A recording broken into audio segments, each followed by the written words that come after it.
If I start singing, you're going to sing with me. All right. And it won't be Irish eyes either.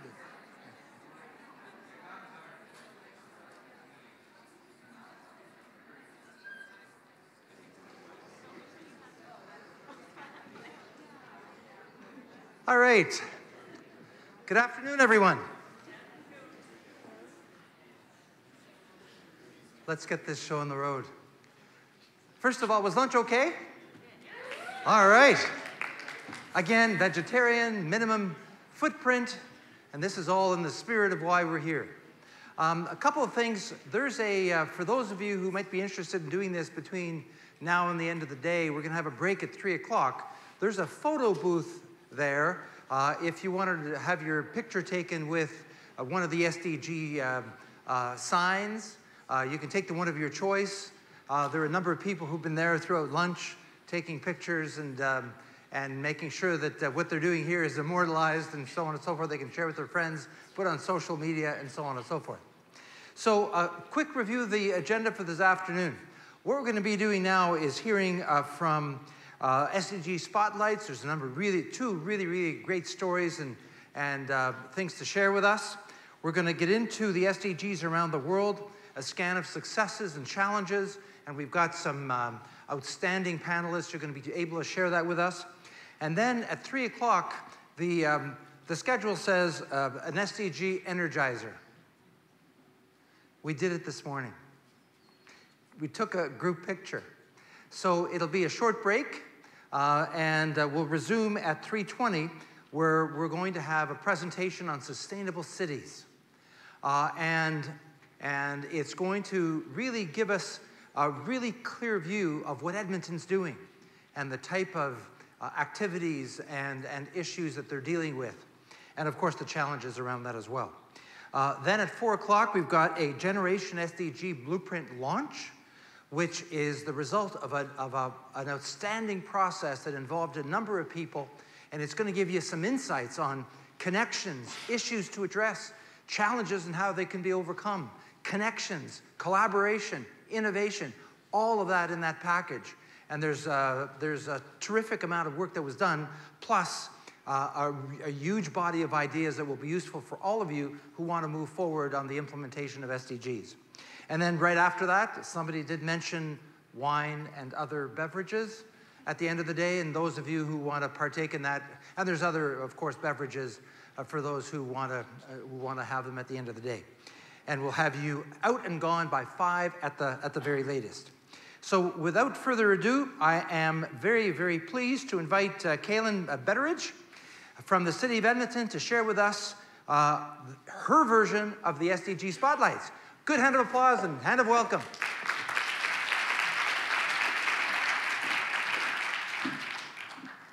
Hi, I'm here today to talk about, thank you, the Women's Initiative in the city. We're one of the few cities in Canada to have a women's initiative, which I think is just fantastic and shows that our council cares about this issue around equity. City Council and the community identified the need for this work after extensive consultation and work with women in Edmonton.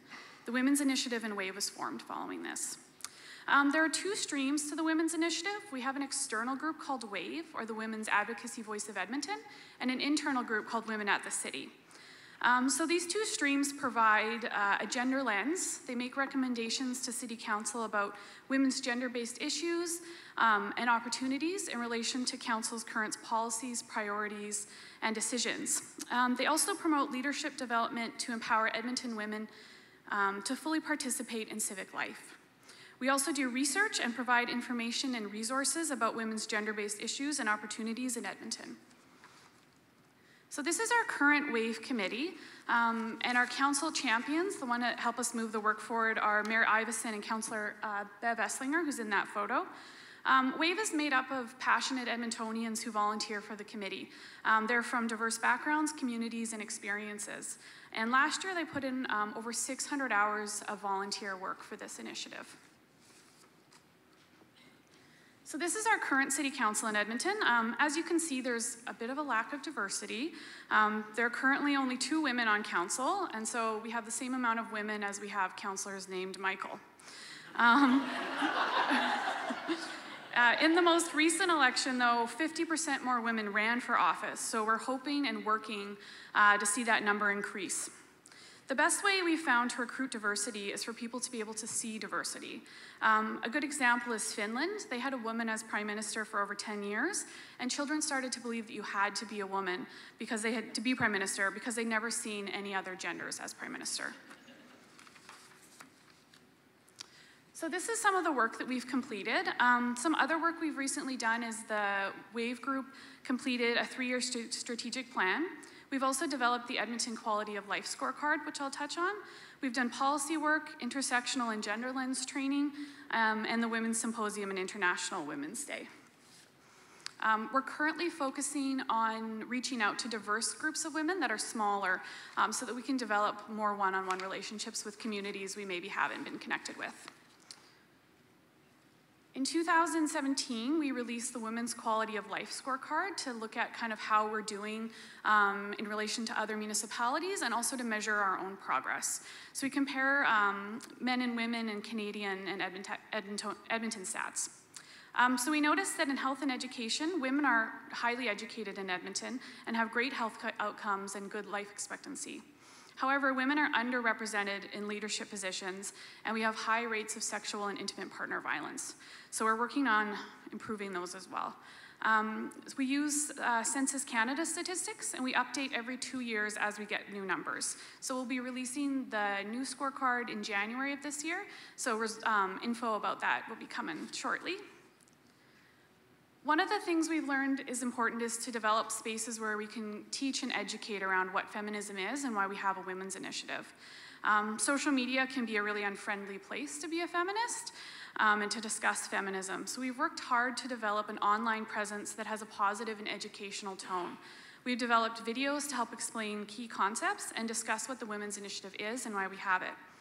Our social media presence is quite strong, so it also allows us to promote our partners' work and to really get a community of women working for change in the city, and men. So leadership is a big focus, so this is some of the different leadership things we've done in the last little bit. I'm going to touch on one of the really cool things that we did. We ran something called Opening the Potential. That was an 8-month monthly session cohort of about 60 women who are interested in either running for politics or helping someone on a campaign. So we found that forming a campaign team was a real barrier for some women in actually running.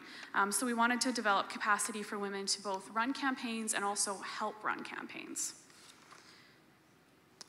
WAVE has a big focus on policy. So this is some of the recent policy work that they've done. WAVE has completed policy reviews or provided feedback on all of these. And what that means is we take a GBA plus lens to the policy, the wording of the policy, and the intent of the policy. So we're currently reviewing the construction hoarding policy, which leads to a picture I took in the spring. So this is my walk to work, and they took a lot of the sidewalk to build something. So we've done studies, and women use public spaces and public transit more than men. So we need a gender lens on things like construction, hoarding, and safety around that. So this is, because of the hoarding, the sidewalk is quite narrow. During lunch, you couldn't get through it sometimes if there was like 40 people coming one way. So it was really challenging, and when we look at things like this, we can see that a person with a walker or a person with a wheelchair couldn't go through. So WAVE is currently working with the folks on adopting that, or adjusting that policy so that people can't take this much sidewalk, and so that we have lighting standards as well so that it's not dark. So one of the ways we do most of the policy work is through GBA+. You might be familiar with it. The provincial or the federal government has an online course that's a couple of hours, or you can take a more in-depth one-day training. So GBA+ is an analytical tool that's used to assess how diverse groups of people can experience policy programs and initiatives. The plus in GBA+ acknowledges that gender-based analysis goes beyond biological and sociocultural differences. It also considers many other social factors like race, ethnicity, religion, age, mental or cognitive disability. So implementing GBA+ training at the city will support the work of WAVE and help ensure that gender-based considerations are reviewed and incorporated from the start of the planning process and decision-making all the way through the implementation. The training aligns closely with WAVE's mandate to ensure that women's gender-based issues and perspectives are heard and considered by City Council and within the City of Edmonton. So this is the plus in GBA+, it's the intersectionality. This is a term coined by Kimberly Crenshaw. So it helps us understand how different factors affect access to rights and opportunities. These factors interact to form systems of inequality and structures in power, privilege, and oppression. Inequalities are the result of intersections of difference, such as social location, power relation, and experiences. So that kind of sums up what we've been doing. Yeah, this is our logo for the work that we do. So please follow us on Facebook or Twitter, and we'd love to have you engaged in some of those conversations online. Thank you. All right. Thank you very much. Our second presentation is going to be by Julia Meyer from Plan International Canada. And Julia, where are you? There you go. Come and join me. Good hand of applause. Warm hand of applause for Julia. Okay, go for it. And I've brought a friend as well. So this is Juliana. So hello, and thank you very much for providing this opportunity for us to come and share a little bit more about an initiative that we're working on. My name is Jules Meyer, and I work at Plan International Canada, and I oversee all the work that we do with young people here in Canada. Hi, I'm Juliana, young person. I'm part of Youth for Gender Equality. I became involved like maybe a year ago or something like that. And yeah, Jules just asked me to come here and share my experience firsthand with all of you, so that's why I'm here. Thanks. And can I grab the clicker? Thank you. All right, so we're going to chat with you a little bit about Youth for Gender Equality. As you can probably assume, it is all about SDG number 5, gender equality. And a couple of lucky folks in this room received an envelope as you walked into the room. And what I'm going to ask you to do is bring out that envelope. Because we've done a lot of work over the past year and a half, or probably longer than that, but focused work, to identify what are those solutions? What is actually needed in order to achieve SDG 5 by 2030? And we did a lot of work, and so in that envelope are some of those solutions that we found. So can you open that up and just shout out what is on that card inside the envelope? And it's not a trick question, so just shout it out. Nothing. Yeah, it's blank. So you heard a lot, like MP Linda Duncan this morning was talking about how the Auditor General had sent out this report saying that we are so far behind in actually achieving the SDGs that it's become incredibly problematic. So forums like this is really helpful to discuss how can we actually address them. And so this project in particular, we are uniting young people from around Canada of diverse backgrounds and uniting them in a conversation around what is actually needed to address SDG 5. What are some of those tangible policy-based recommendations that we need in order to actually get there, to see gender equality take hold by 2030? And so the objectives of this initiative are to facilitate that national conversation, so young people between the ages of 14 and 24 years old are actually hosting these conversations with their peer groups. And so we're engaging young people, for instance, people of color. We're engaging folks who identify as part of the LGBTQ2S communities. We're working with young people who have experienced the justice system or have experienced the care system. We're working with young people who are newcomers to Canada. And so we're working with folks who are typically excluded from the decision-making process, and yet they are continually adversely affected by policies. And so we're facilitating these conversations around Canada as we speak. 80 of them will happen over the next 3 months. We're also gonna, once we receive all those recommendations from young people, again, a group of young people will come together in March and will formulate some recommendations that will be brought forward at the Women Deliver Conference in June. The third thing that this project is doing is provide platforms for young people to actually share those recommendations with decision makers. And that last piece is that we are trying to stimulate the ownership and receptivity of political leaders. And that's really key. So that's something that we're doing currently and have been doing for the past year. So with that, I want to pass it over to Juliana, who's going to share a little bit more about their experience of participating in Youth for Gender Equality. Okay, can I do this? Yeah. Hello? Okay, can you hear me? Woohoo, okay. I first became involved with Youth for Gender Equality, or YGE, when I saw a listing on a volunteer/internship opportunity. I didn't actually get the position that I applied for, but oh boy, I would have never guessed what I got myself into when I got involved with YGE. From youth-led dialogues with members of parliament, writing policy in Ottawa, taking trainings in Toronto, to having the opportunity to speak in front of delegates at the Y7 Summit. Like even being here today and speaking in front of all of you. I'm continually shocked about where this program takes me. I'll never forget what it was like for me to stand in front of Parliament Hill in Ottawa, a place that I would never have imagined myself being in my life. For context, I'm not some politically savvy person. I know nothing of Parliament or policy or delegates or summits or this or any of that stuff. Growing up, I didn't have my experiences Growing up, I didn't think my experiences or voice mattered in the political realm. As a queer person of color from rural Alberta, that's just not the narrative that I grew up with. So taking part in all of this is still something I'm extremely hesitant about.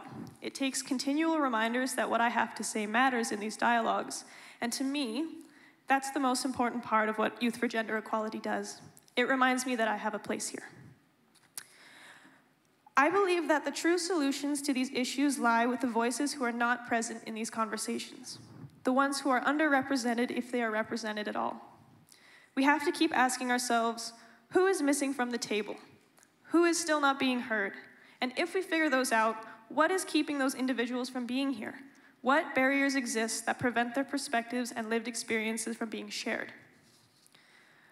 We need to seriously consider these questions because we are all part of structures that systematically devalue certain individuals' experiences, whether that be queer voices, racialized voices, trans voices, or other. And truly, we need these people if we are ever going to find comprehensive solutions for gender equality. Without them, we will simply be band-aiding and duct-taping over problems, blissfully unaware of the realities ready to burst forth from underneath. Simply said, we will never have a representative or holistic solution to gender equality until we have a representative and holistic approach to the conversations about gender equality. Youth for Gender Equality was and still is an important initiative to me, as a queer person, as a young person, and as a racialized person. Youth for Gender Equality didn't give me a voice. That was always all my own, but it did give me a platform on which to share it. So yeah, thank you all so much for listening. Back to Jules.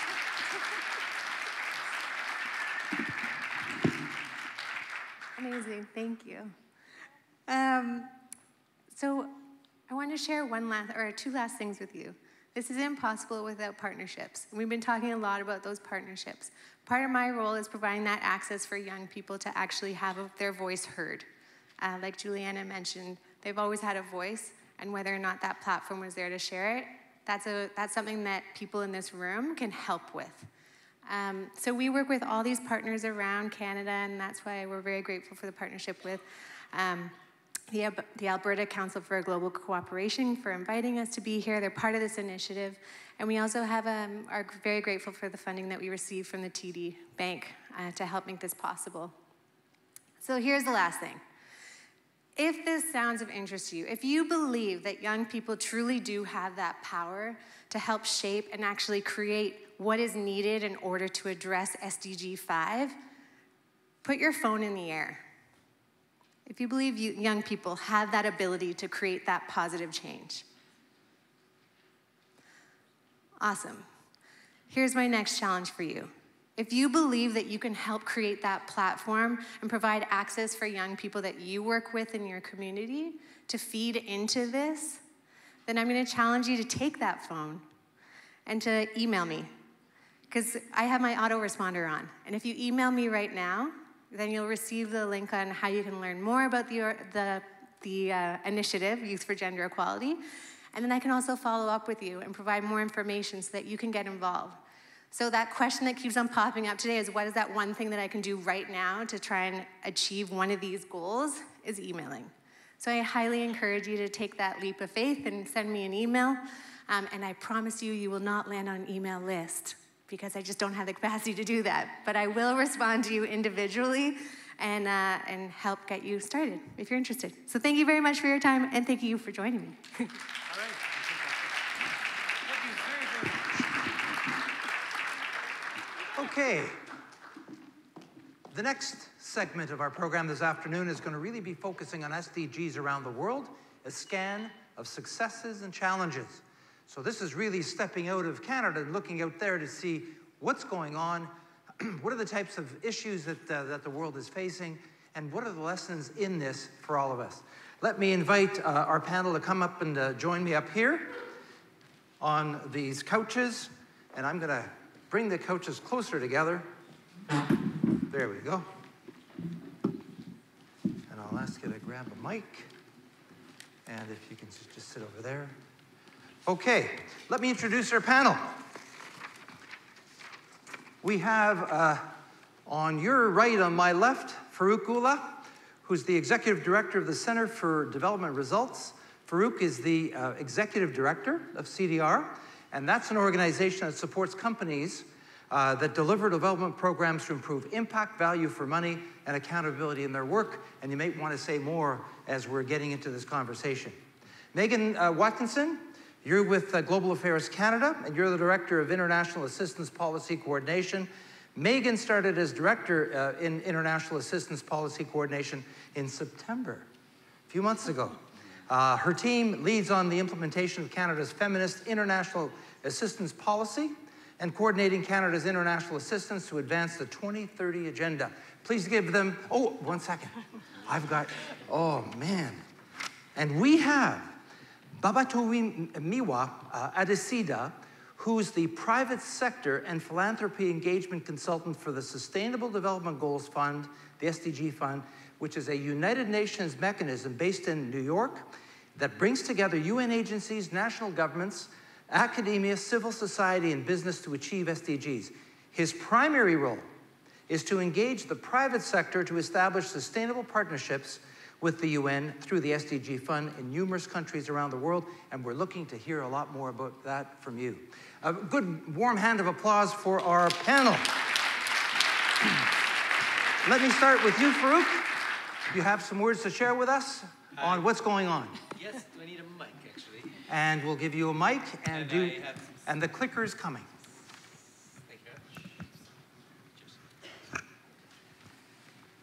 Well, first of all, thank you very much for having me. It's actually a great honor and pleasure. This is both my alma mater, so I did my undergrad here. I've spent a few lectures in this theater, so it's nice to be on the other side of the stage. And I grew up in Alberta, so it's really great to be back here. And my job essentially has been, for the last few years, 6-8 years, traveling the world talking about the SDGs. I never thought I'd see the day where I got to come back to Edmonton, to Alberta, and talk about this stuff. In the snow and in the cold. Yeah, well, that's part of it. That's part of Alberta. So it's great, and so it's really exciting to be here with you all, and I'm looking forward to our conversation. So as I mentioned, I have a bit of a long history with the SDGs. In fact, we were involved with the SDGs from the outset before the negotiations even started, so up to us about 8 years ago. And I have a very love-hate relationship with these goals after 8 years, but they are an amazing set of goals. We were lucky to get them. And yes, they're flawed. Yes, there's tensions within them. There's even conflicts within them, because this was a politically driven outcome. It was not a technical process. We need to bear that in mind. But they're also the best thing we have. And as it turns out, 2015 was a magical year for international affairs. There's no way in 2018 we would get either the Paris climate deal or the SDGs as they look now. So we really have to take these goals and make the most of them. That's our duty. Sorry, moving on. So I really wanted to address 4 principles or concepts within the framework, which are very important, and try to illustrate them through practical examples. They're also principles, concepts, words that I think in UN circles we use pretty fast and loose without necessarily defining what we mean. And so things like universality, we just kind of adopted that. But practically, what does that mean? Do all the goals apply to all countries equally or differently? And how do we actually begin to address these things? Leaving no one behind. It's great rhetoric, but how do we do that? How do you operationalize such an enormous challenge of taking everybody on essentially another revolution? We live in exciting times. I was here when I got my first email. We didn't call it email back then, in 1998 at the business school. We called it electronic mail. We hadn't even bothered to shorten it yet to email. And you could only get it in one room in the computer lab in the business school. And it was so loud because it was so hot. There's fans everywhere. And you could only email other people who were also in the computer lab. And it was this black, white dot matrix screen. That's a long time ago. Yeah, it is, I know. But we've lived through, my point is, one revolution, a digital revolution in our lifetimes. And I believe we can accelerate towards another revolution, the sustainability revolution, within our lifetimes as well. That's amazing when you think about the agricultural revolution happened 12,000 years ago, the industrial revolution happened. We're going to have 2 of these potentially if we do our jobs. So really, this other concept about integration, we're not going to see 169 policies for 169 targets. So we're only going to get a handful of new policies, new initiatives. We have to figure out how to do more with less. We need to address this in a coordinated, cross-cutting, and connected manner. And lastly, multi-stakeholderism. I'm going to talk a bit about how this is, for me, the operational answer to the leave no one behind challenge. You can't take people screaming and kicking, even the people who benefit the most on this journey. You have to include them in the design of the process from the outset. So, jumping right in.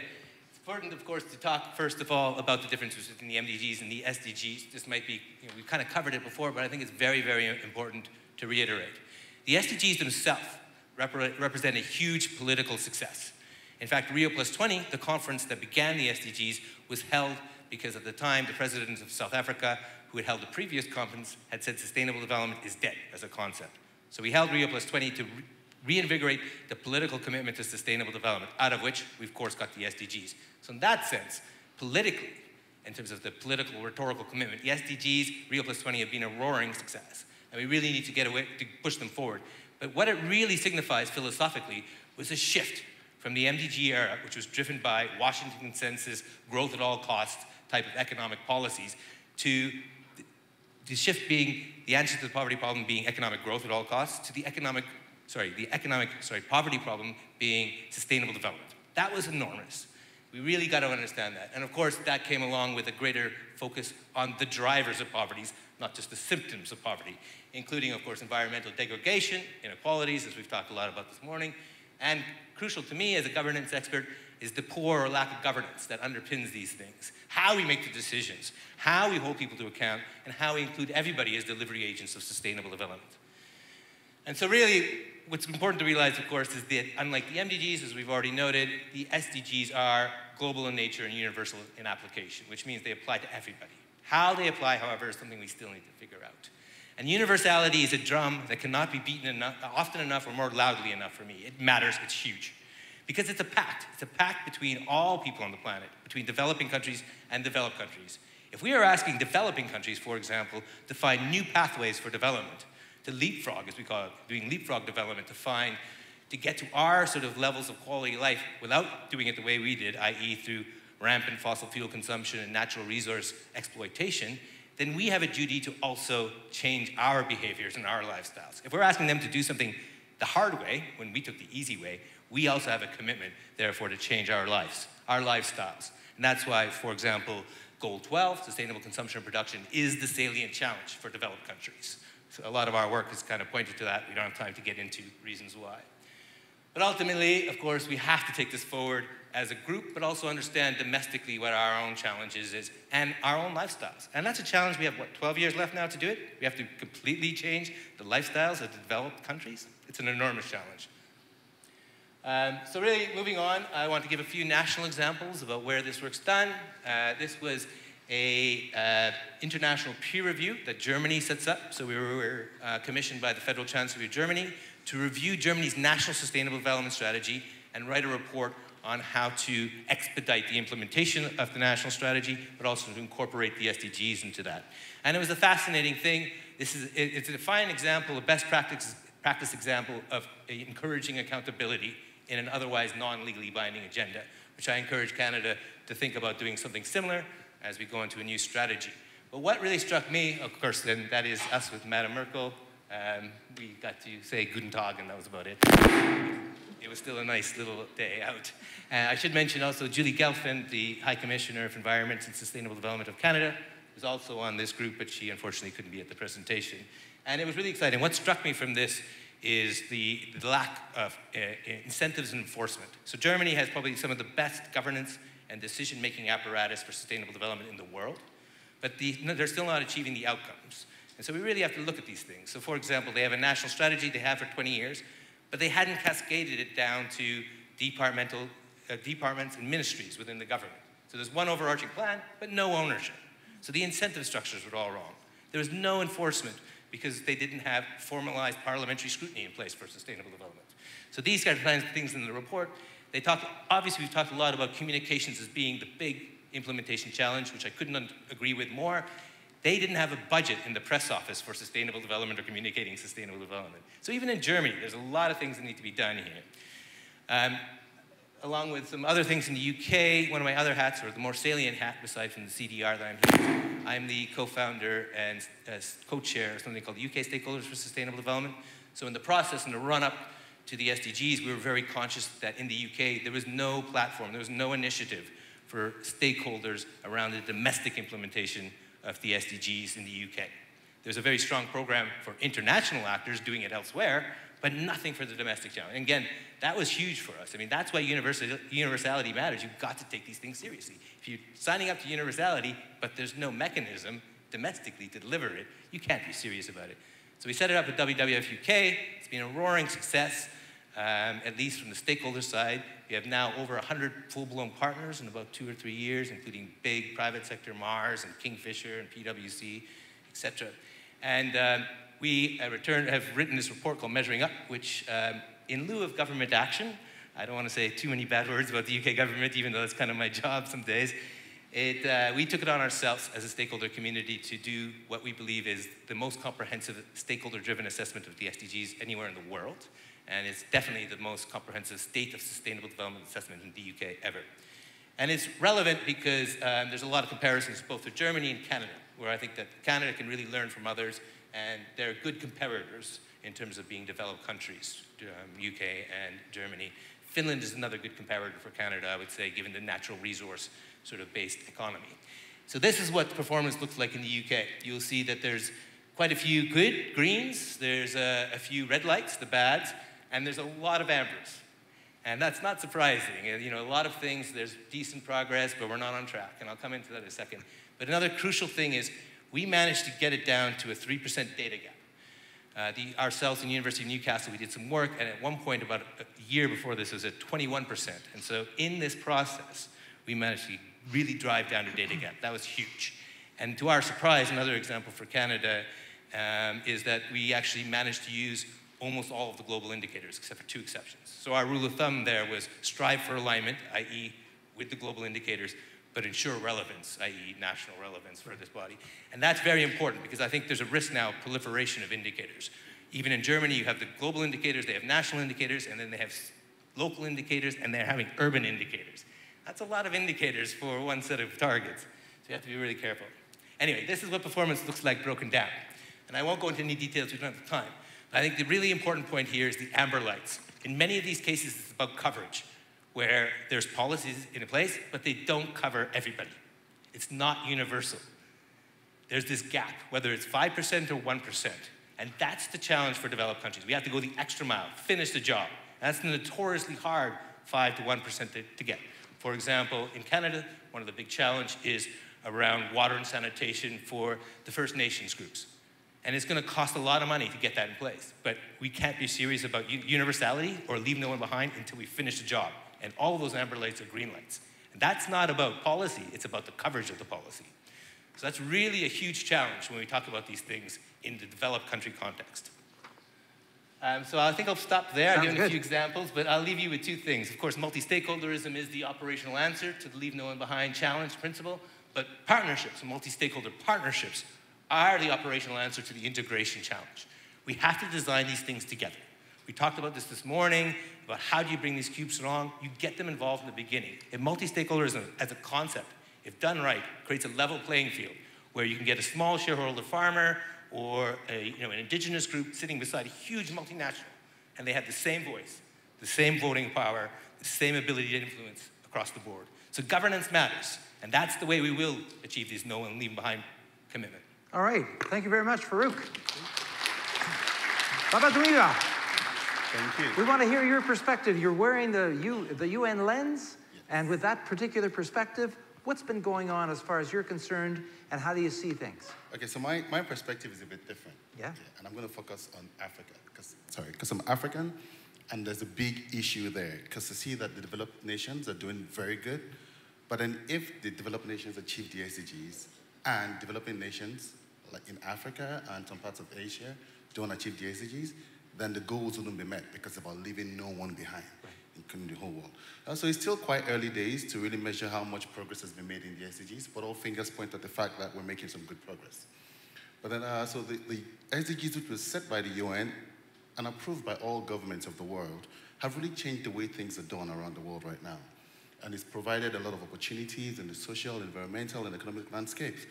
And, businesses have really latched onto the SDGs, and they've gotten to understand them a lot better than even the UN, unfortunately, which set the SDGs. And this is because the SDGs have provided a lot of huge opportunities to be able to create wealth while at the same time having sustainable, meaningful impact. And this is one thing that the private sector is big on. And it's something that it means being able to play and lay enough emphasis on social performance as you lay on financial performance. And the private sector has seen that the SDGs has provided huge opportunities in business to find local solutions to global problems. Problems such as gender equality, inequality generally, resource scarcity, climate change. These are issues that the whole world faces on different levels. But then if you can find local solutions to these problems, it creates opportunities to be able to make money while also giving back to the community in a sustainable way. And this is something that the private sector is going to understand. And also because the society has started to, governments have been failing, particularly in developing nations, on their responsibilities. And so the society has started to look more to the private sector to sort of bridge the gap that the governments haven't been able to fill.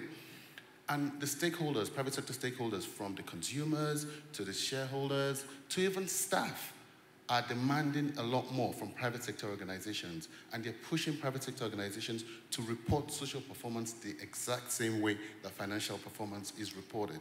And so when you see what private sector organizations are doing, it is key. But then linking it to Africa. I'm African, I'm born and bred in Africa, I spent over, 25 years of my life on the continent, and I have seen that, I don't mean to sound alarmist, but we're still on a ticking time bomb. And this is one that is able to unravel all the progress that has been made in poverty eradication, health, technology, and whatnot. So UN projections state that Africa will be home to 4 billion people by the end of this century. Even more alarming is the fact that by 2035, Africa will have the world's largest workforce. So what we're saying is essentially, there's a possibility of having 1.1 billion people, and without proper planning, if you have 1.1 billion people who are uneducated, and unemployed, and unhealthy, the impact of that on the climate, on migration, and on poverty will be alarming. So it's a catastrophe that is waiting to happen if not properly managed. And so saying that, even if you look at internet penetration, for instance, Africa has the lowest rate of internet penetration across the world. Say technology and per capita income go hand in hand. People in Africa, they lack access to basic technology. While there's been progress over the past few years, but the larger population don't even have access to basic phone. I'm not talking about a smartphone. And so most people don't have access to computers and whatnot. And how do you expect to empower people? Technology is the fastest and easiest way to empower people. Looking at social entrepreneurs, there are a lot of young people who have bright ideas, have local solutions to the problems that they face, but a major challenge is financing. They have no access to finance. The bank interest rates are killing, which makes lending unimaginable. It's not possible. They can't even get access to finance. But But then it's a paradox, because when you look at the huge population and the population of young people in Africa, it's a paradox because, I say it's a paradox because while it's a catastrophe that can happen if not properly managed, it's also a gold mine if properly harnessed.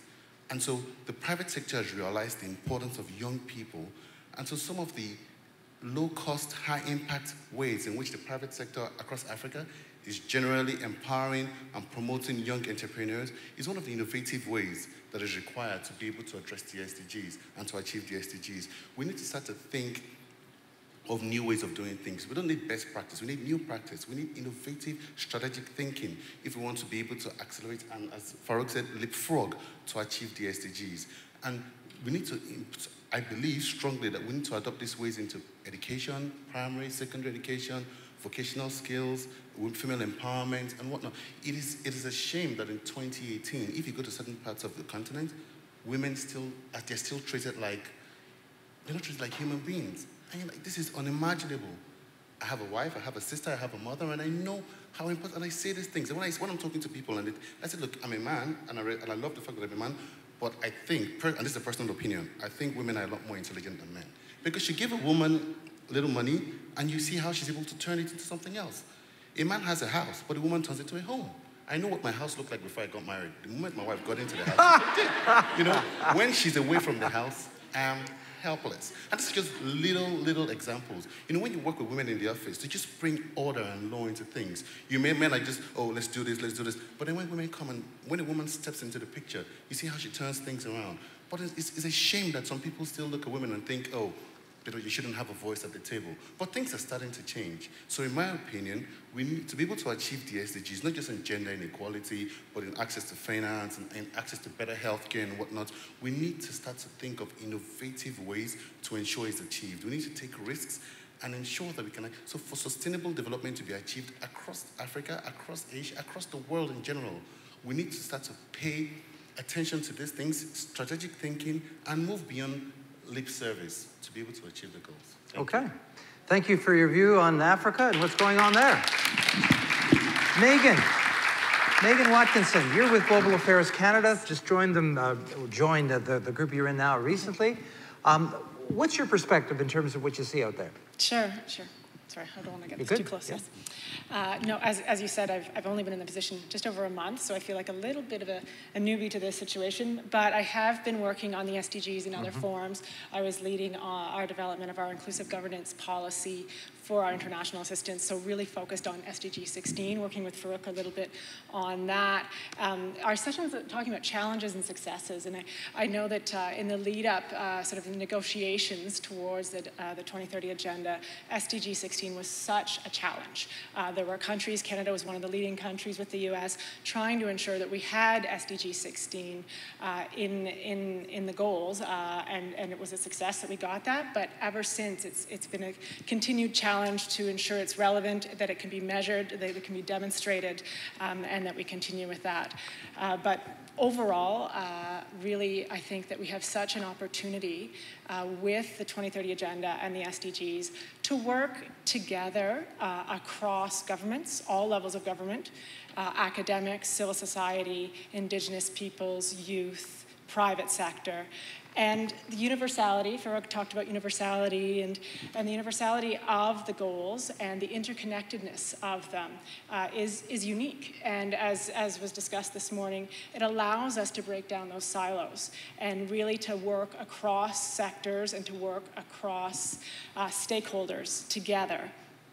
The UN Secretary General's report, recent report, talks about some of the successes that we've seen to date, 3 years in, points to poverty levels declining, under 5 mortality rates dropping, risk of girls marrying in childhood dropping, unemployment rates being reduced. That's great. Those are some great successes. But also points to a number of challenges that, if unmet, will prevent us from reaching our goals by 2030. We can talk about gender inequality and that it continues to hold women back and deprive them of their rights and their opportunities. Youth are 3 times more likely to be unemployed than adults, and 1 billion people still do not have access to electricity. Conflict and climate change are exacerbating these issues, and they're major contributing factors to displacement and to hunger around the world. So there's a real challenge that remains. In Canada, I'm coming at it from a government perspective. In Canada, we heard this morning that in July, we presented our voluntary national review. This review allowed us as a government to look at what we've been doing and what we need to do, what challenges there are facing us going forward, and how we can set ourselves up to achieve our goals. One of those mentioned this morning was the creation of an SDG unit. This is a government unit that will really work across all departments, again, break down those silos. As Farooq said, in the UK, they don't really have that structure. And we need some sort of a governance structure that takes our departments away from just looking internally at what they are doing themselves and says, what is Canada doing to achieve the SDGs? Internationally, we have a feminist international assistance policy, which was released in June of 2017. That is really our framework. It is influenced by, aligned with the 2030 Agenda. It really shares the same principles as the 2030 Agenda in terms of poverty eradication, of leaving no one behind, of inclusive partnerships and innovation. It also puts gender equality at the heart of all of our international assistance. We really believe that promoting gender equality and the empowerment of women and girls is the way to achieve the SDGs. As has been said a few times today, when women have economic power, they spread that to their families, to their communities, and to their countries' economies. And so we need to address gender equality in order to achieve the SDGs. In addition to the central pillar of gender equality and empowerment of women and girls in our policy, we have a number of other priorities that are, again, well aligned with the SDGs, and really, through each, take a feminist lens and a gender equality lens at how we can achieve our goals. Human dignity, for example, which looks at access to basic health, nutrition, and education, as well as timely and sensitive humanitarian assistance. Growth that works for everyone, which recognizes that unless we include women in economic growth and women as economic actors and give them access to markets and capital, we will not achieve sustainable development. Environment and climate change, which recognizes that there's a real opportunity to link up the environment, the climate agenda with the 2030 Agenda, and how these two agendas can really reinforce one another and help them achieve their goals. Inclusive governance, which is about promoting and protecting human rights and advancing the rule of law, and also building strong institutions. Without all of these, we cannot achieve the SDGs. And finally, peace and security, which really does underpin sustainable development. So that's our frame in Canada. That's how we're addressing, that's how we're looking internationally, that's how we're deciding how to program our international assistance funding. And it's a very, very clear frame. We have more policy clarity now than we've had in years, and so that's exciting for us. But there's also huge challenges. And how do we then make that operational? And so we've had some sort of big funding announcements over the past little while that guide us towards that. We've recognized that Canada needs to fill a gap in sexual and reproductive health and rights, a global funding gap that has emerged over the past few years. And so we have announced $650 million towards filling that gap, recognizing that we need to promote sexual and reproductive health and rights of women and girls, particularly in humanitarian situations where their specific needs are often overlooked and underfunded. We're also recognizing the importance of funding local women's organizations. Through our Women's Voice and Leadership Fund, which is $150 million over 5 years, we are reaching out to local women's organizations in developing countries who are often overlooked, often left behind, and working with them because they know the local context, they know the gender equality issues and the broader issues that need to be addressed. We're also addressing education and the gap in education. This year, Canada hosted the G7, and at the G7 Leaders Conference, Canada, along with Britain, Germany, Japan, EU, and the World Bank, announced $3.8 billion towards girls' and women's education and skills training, particularly in crisis and conflict situations. This, again, fills a huge gap and should work towards achieving some of our Sustainable Development Goals. Finally, Budget 2018, our federal budget this past year. We heard this morning, and it's often a criticism of the government, is that we're not spending enough in terms of international assistance, and we're not reaching the goals set out by the OECD. But this year was really exciting for people working in international assistance in Canada, because the budget announced a further $2 billion in international assistance, which is the largest increase since 2002.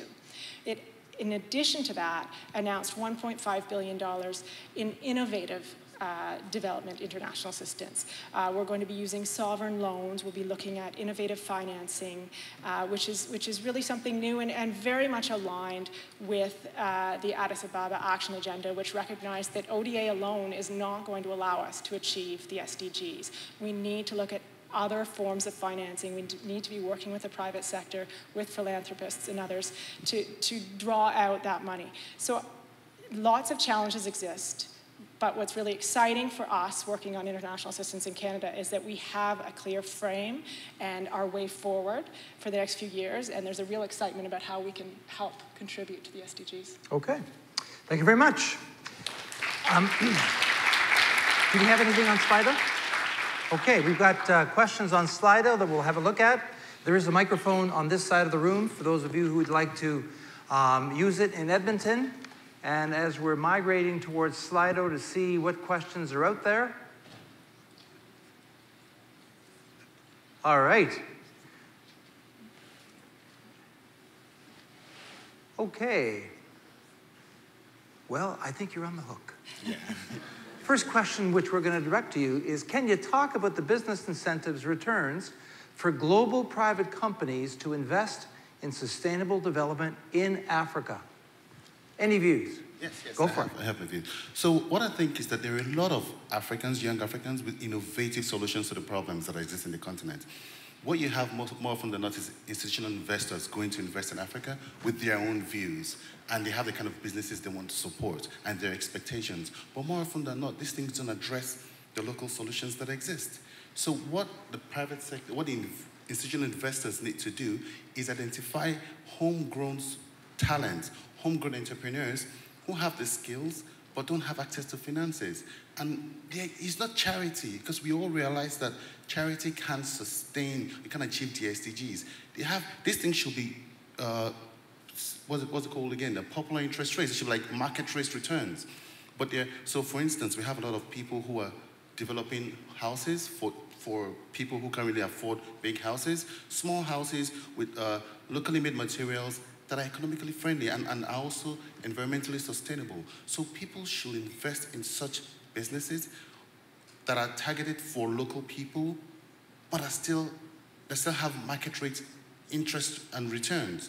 So we have so many of these things. There are a lot of women out there who have the skills, but lack access to finances. So you're investing, promoting, and achieving financial inclusion for women. They're able to achieve these things. Some of the things that we do at the SDG Fund. We try to set up some partnerships with private investors to promote local ownership and foreign investors as well. With this sort of partnerships, we realize that there's so many homegrown solutions, but people just don't have the access to them. Okay, thank you. Farouk, you've got a view. Yes, it's more broadly about sort of SDG investment and sustainable development financing. There's three core points here. The first is around the approach we take. About roughly, it would cost, I mean, these are just rough calculations I did once. It would cost roughly 10% of global capital to pay for the SDGs as estimated by UNCTAD. That means there's still 90% of remaining global capital that can go for any old thing, including very unsustainable activities. So the first thing is investment's important, but you have to take an invest and avoid strategy. It's not simply enough to invest in this stuff, because that 90% of global capital will easily sweep away the 10% gain we made through that investment directly in the SDGs. So again, it's not just about investing in the SDGs, it's stop doing the bad stuff that's underpinning them. The second point around the whole thing is, how do we actually achieve these things in a coherent way. And we've talked a lot about policy coherence, and I think there's private sector investment, but public sector investment is as important and potentially more catalytic. And the best way to do downstream policy coherence, in my personal opinion, is, again, I'm a governance person, so I like a mechanical, technical approach when I can get one, is to put the SDGs into national budgets, upstream. We know that national budgets drive all of public sector activities. So until that is achieved, I find it very dubious when people make claims about the ability to achieve true policy coherence for sustainable development. So that's a key aspect.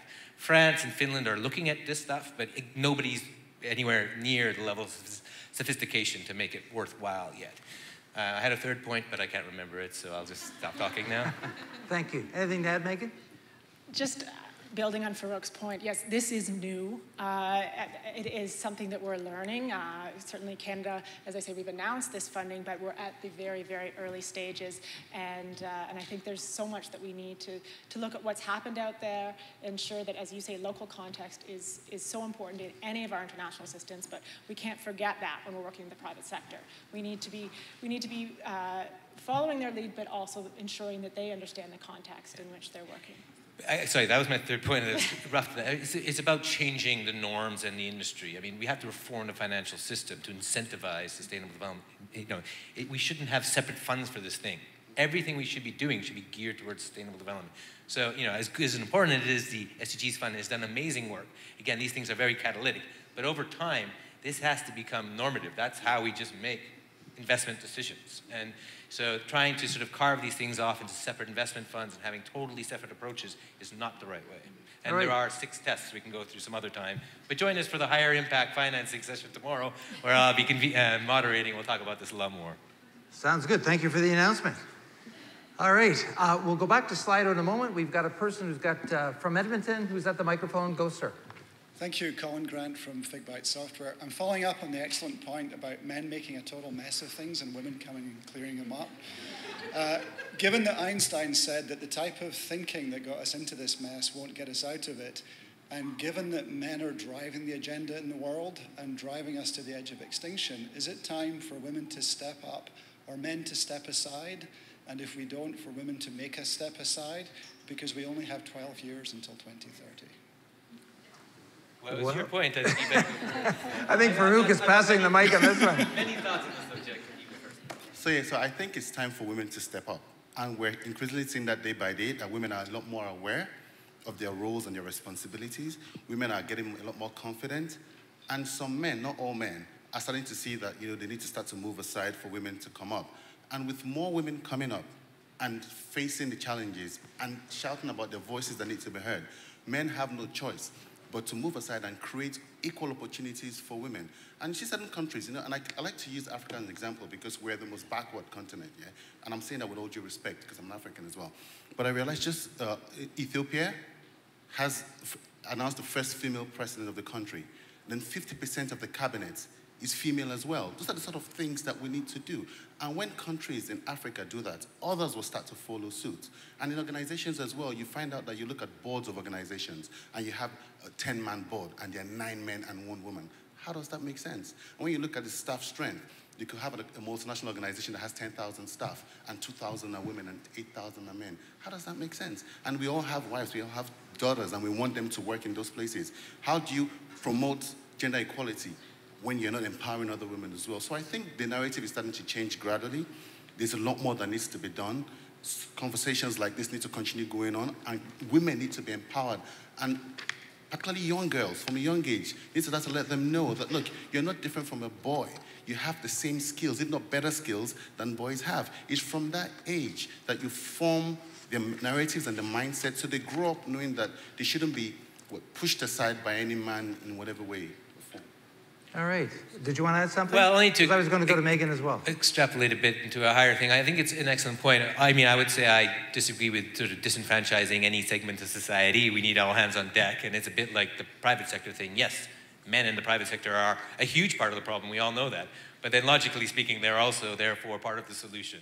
We can't work without them. But I think what you've raised is, part of the larger philosophical problem around the SDGs. Essentially, what we're trying to do is achieve outcomes of cooperation and coordination using systems of competition.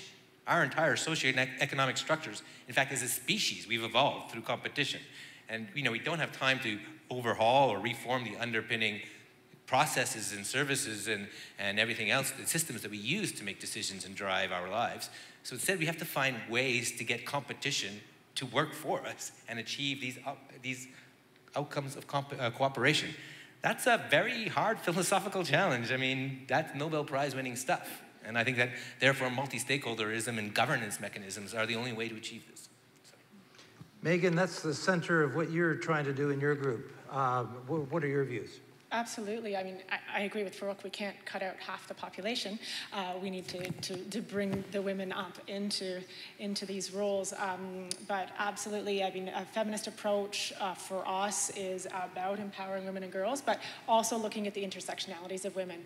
You were talking about that just a few minutes ago, and we need to recognize, particularly when we think about the SDGs and leaving no one behind, and the poorest and the most vulnerable and the most marginalized, is that often that intersectional nature of race and gender, et cetera, that where are those most left behind, and how do we ensure that their voices are heard and that they're engaged in decision making?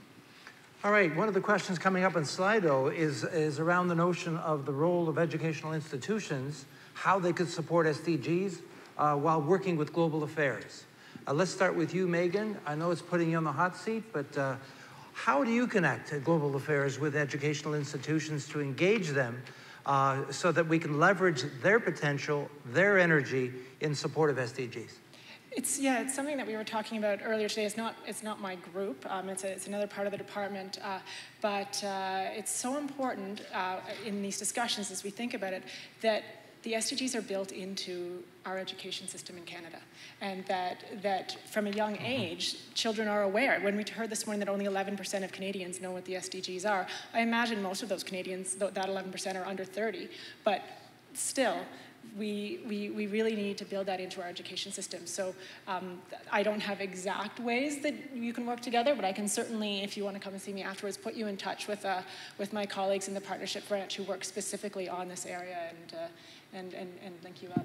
Okay, this is my question for this panel before we close. There are a number of challenges in moving the agenda forward. Farouk, you talked about a number of things that have been experienced by the UK, Germany, and so on. What role do multi-stakeholder partnerships play in advancing the SDGs? How do we actually leverage that mechanism to actually move things forward with the SDGs? Farouk, have a kick at that. Well, I mean, I guess a lot of my work over the years has been around sort of multi-stakeholder engagement in these things, and I find the stakeholder community in itself is a cacophony of white noise. It kind of wants everything right away and in all forms, and there's no prioritization, which you could never really do. How do you get the world to decide on these things? But what I guess the real point is that if you can get mechanisms like this, you can achieve that degree of prioritization that's not achievable in just getting stakeholders together en masse. And again, it comes back to this idea that governance matters, process matters. And going back to Megan's point, actually, governance for sustainable development is prerequisite. In fact, I would say the goals are probably back to front. Really, it should be 16 and 17 first. Create partnerships, get the governance arrangements right, get peace and security, because I'll tell you, you're probably not going to be worried about putting the recycling out every week if you're going to get shot in the head if you step out your door. So peace and security is foundational to sustainable development. And so I think that in many ways, the way to answer this is to understand that certain goals are outcomes. The first 15 goals are very much outcomes. The goals 16 and 17 are both outcomes and enablers. So they're special. And if you can really understand that, and then there's a logical way to proceed to these things. But I suppose as well, I think it's important to have a nationally or locally compelling narrative around the SDGs. They are just a big black box of everything. They're both very ambitious and very vague. That's not necessarily a bad thing. The ambition is good for reasons that everyone in this room knows. I don't need to explain.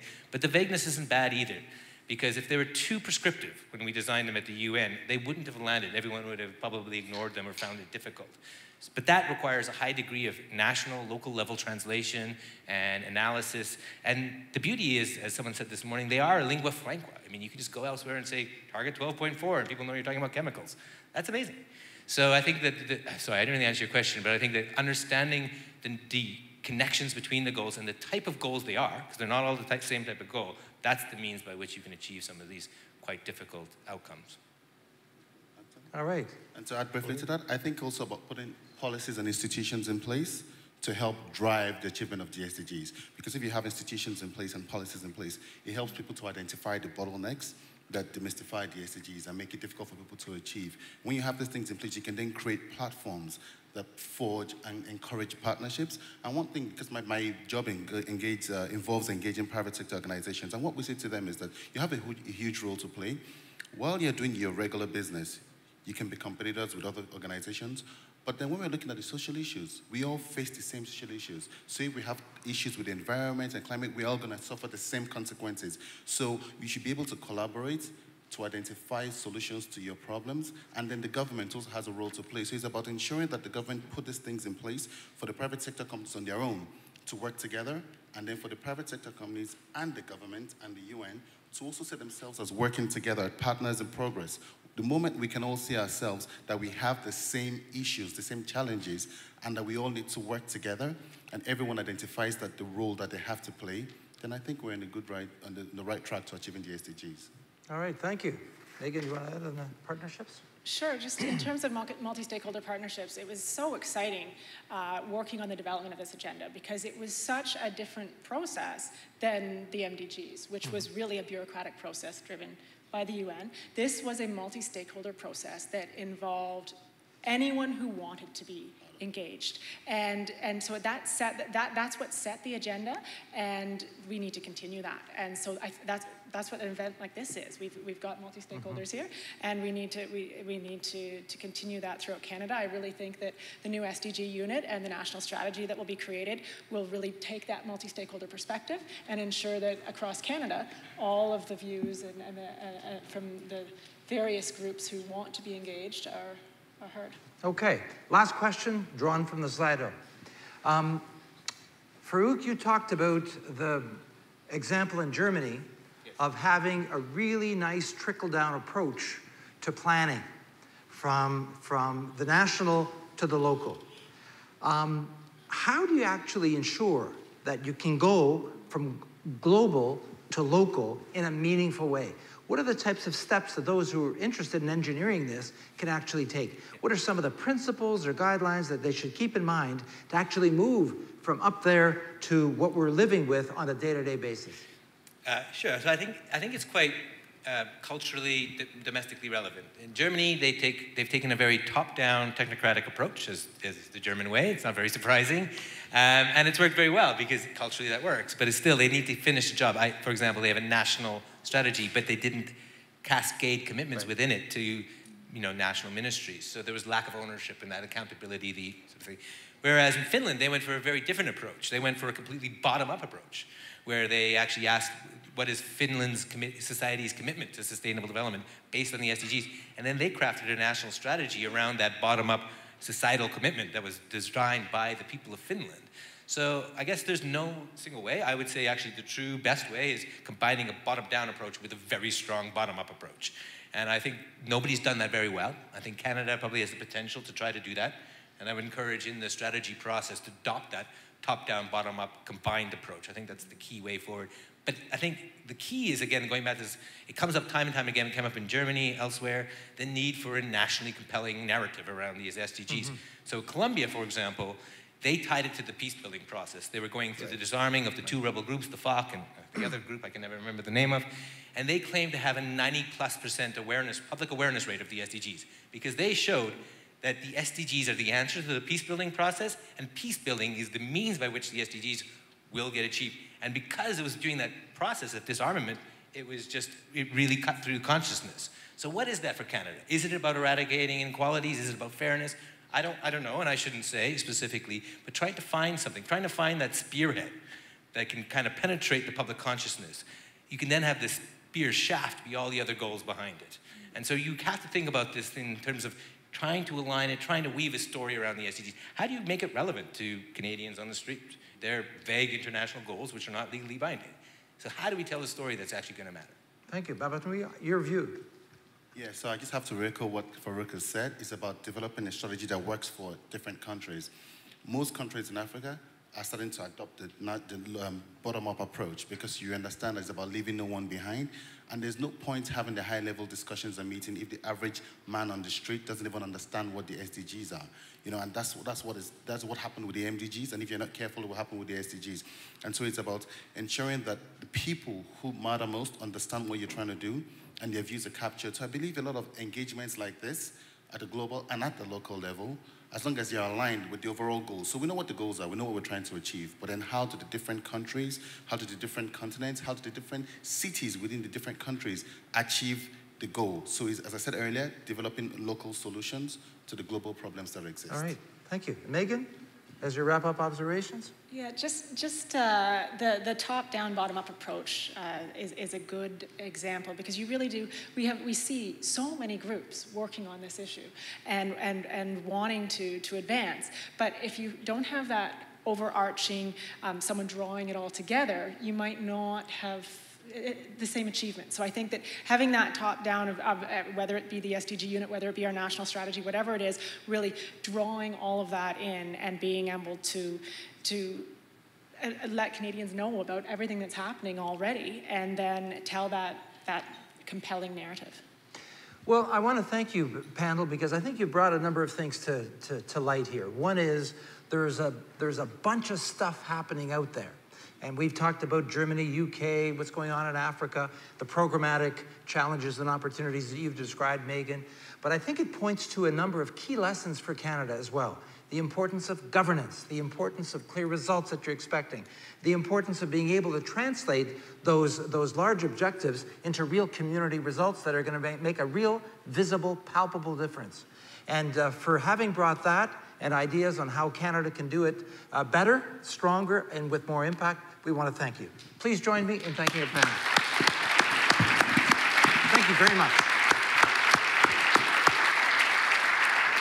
Okay, folks, we're going to take a 15-minute stretch break. No more. In 15 minutes, the City of Edmonton is going to give us a presentation on what they're doing about a sustainable city and the types of challenges and opportunities that they're facing to do that. They're an exemplary model, and we want to hear from them. So see you in 15 minutes. Let's stand up, stretch, and we'll be back in 15. Thank you so much. Really, really, really good. Yeah, thank you. Thank you. Hey, thanks very much. That was special.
Dan doesn't seem to be on.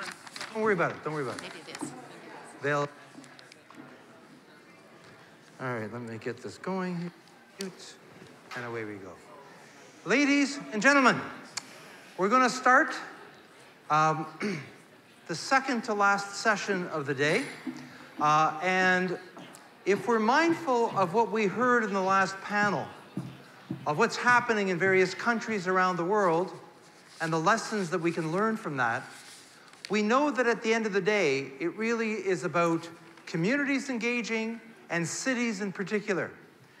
The city of Edmonton has been at this sustainable work for a while, and in some circles, it's pointed to as an exemplary practice. They're taking it seriously, and to share their story, their journey, and the types of issues that they've been facing, we've got Kate Gunn and Sam Juru, who are here to share what the city of Edmonton has been up to. So please join me in giving them a great, great welcome, and away you go. Thanks, Sam Dan. and Kate. Thanks, Dan. Good afternoon. So my name is Sam Juru, and I'm a strategic planner in the City of Edmonton's Citizen Services Department.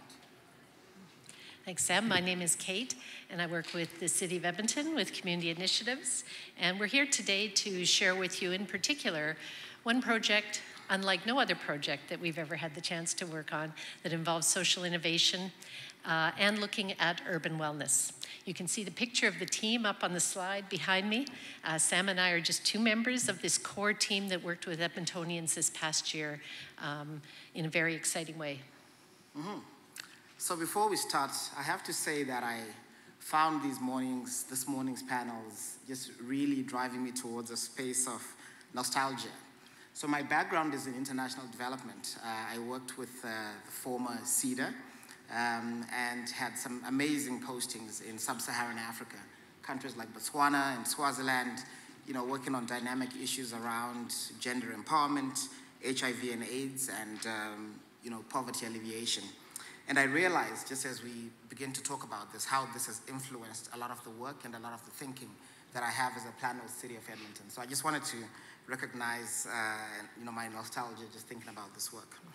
But really, there's been a lot of reference around the role of cities as an actor in implementing or supporting to implement the SDGs.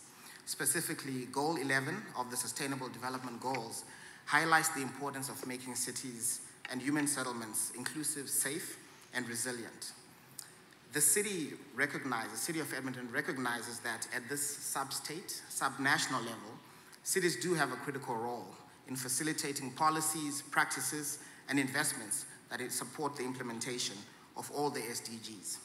So I guess we're here today to talk about how City of Edmonton, through a project called Recover, is using both cross-sector collaboration as well as social innovation to tackle some of our most complex problems within the city. The background to this project is that just over a year ago, our City Council asked us to tackle and try to improve wellness in our core neighborhoods. At first, we considered a more traditional planning approach to this project, but then we thought, what if we used social innovation to try and improve urban wellness? As in most major cities in the world, Edmonton is struggling with issues of homelessness and poverty, and these issues tend to be concentrated within a small number of neighborhoods. And within Edmonton specifically, our marginalized people are sort of living within our inner city. And historically, this concentration of marginalized people within the inner city, along with the supports and services that these folks might require, have heightened tensions between different groups. For instance, local businesses are struggling to deal with issues of loitering and cleanliness. Residents are worried about public safety, criminal disorder, and social service agencies feel that they and the people that they serve are unwanted in community. So why social innovation? We knew that social innovation would help us to tackle the complexity of urban wellness. We wanted to look at urban wellness beyond just the physical and mental health issues, which has been the traditional way of looking at issues around poverty and homelessness. But we wanted to consider, thanks Dan, we wanted to consider other interconnected facets of wellness. For instance, we wanted to look at things like safety and security, we wanted to check out the built environment and how that influenced things, and also look at economic vitality. Secondly, we knew that we needed new ways to deal with the cumulative impacts of community concerns around all of these supports to marginalized people. And finally, we recognized that we wanted to do a little bit more than prototyping, but also wanted to tackle some of the bigger sort of systems issues and look at some of the systems challenges. Thanks, Sam. The slide in front of you has 3 images on it that highlight 3 ways that social innovation and a social innovation approach to complex problems is quite different. It's really about finding new ways to address a social need by engaging government, business, communities, and citizens to work together in a new way to create better social outcomes. And we've heard a lot today, even just this afternoon, around multi-stakeholder, bringing many voices to the table. The process of social innovation has been designed to put people at the center. Sometimes we use the phrase human-centered design, and to move rapidly from building a shared understanding to experimenting and collective action. And thirdly, the action that comes out of social innovation is not about finding one single solution to solve a problem or a challenge like urban wellness. Rather, it's to use a phrase that's sort of rapidly becoming a cliche in this area, perhaps, is that we are seeking not a silver bullet, but silver buckshot. We are looking for many solutions. We are testing and trying different approaches to see what might help spark change. Social innovation is also finally about using small tests to flesh out our greatest uncertainties. You know, when it comes to planning, sometimes we don't plan from uncertainties as much. We plan from certainties, and we found in social innovation that we ask ourselves the questions that really reveal what our greatest uncertainties are, the things we need to know, the things we need to find out more about. And then to take those fresh, promising ideas that are rooted in research and in data and refine them, test them, and learn from them. So to sum up, social innovation is really about a mindset. It's a mindset of curiosity, of trying new solutions. The next slide, you can see that this project that Sam and I are focusing on today, called Recover, looked at tackling 3 questions with this approach. How do we best meet the needs of very vulnerable people, people who might live on the margins of our communities?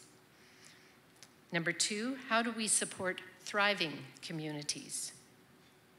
Improving safety and security, as Sam mentioned, is important, often for residents, business owners, and all citizens in a neighborhood.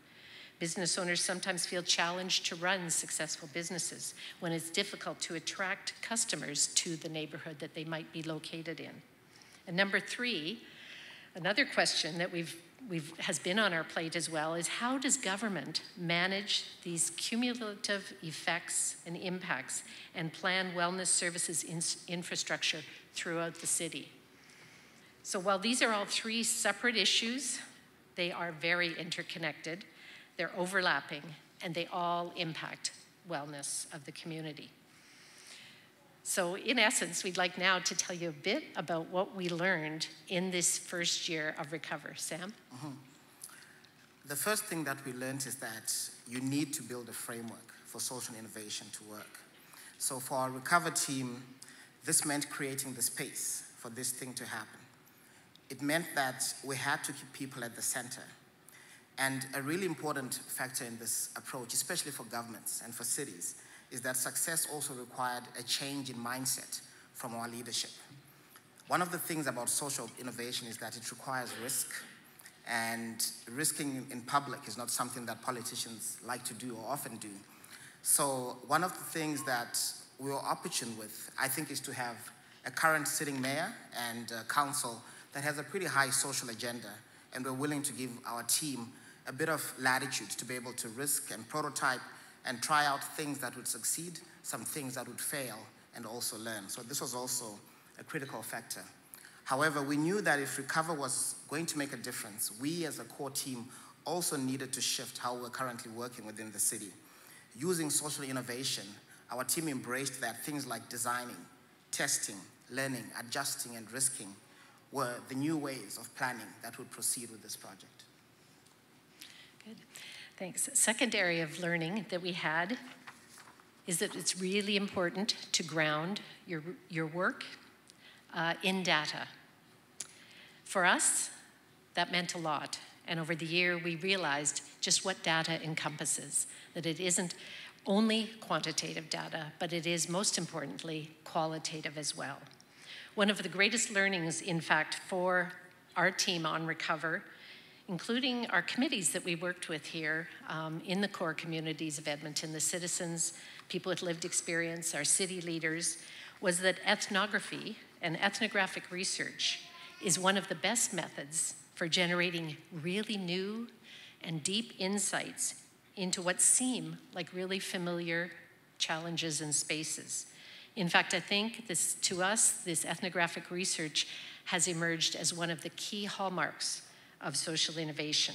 So we incorporated this ethnographic research this past year, doing a deep dive in working with, listening to, and understanding the motivations and the challenges of people with lived experiences of some of the most marginalized people in these core neighborhoods.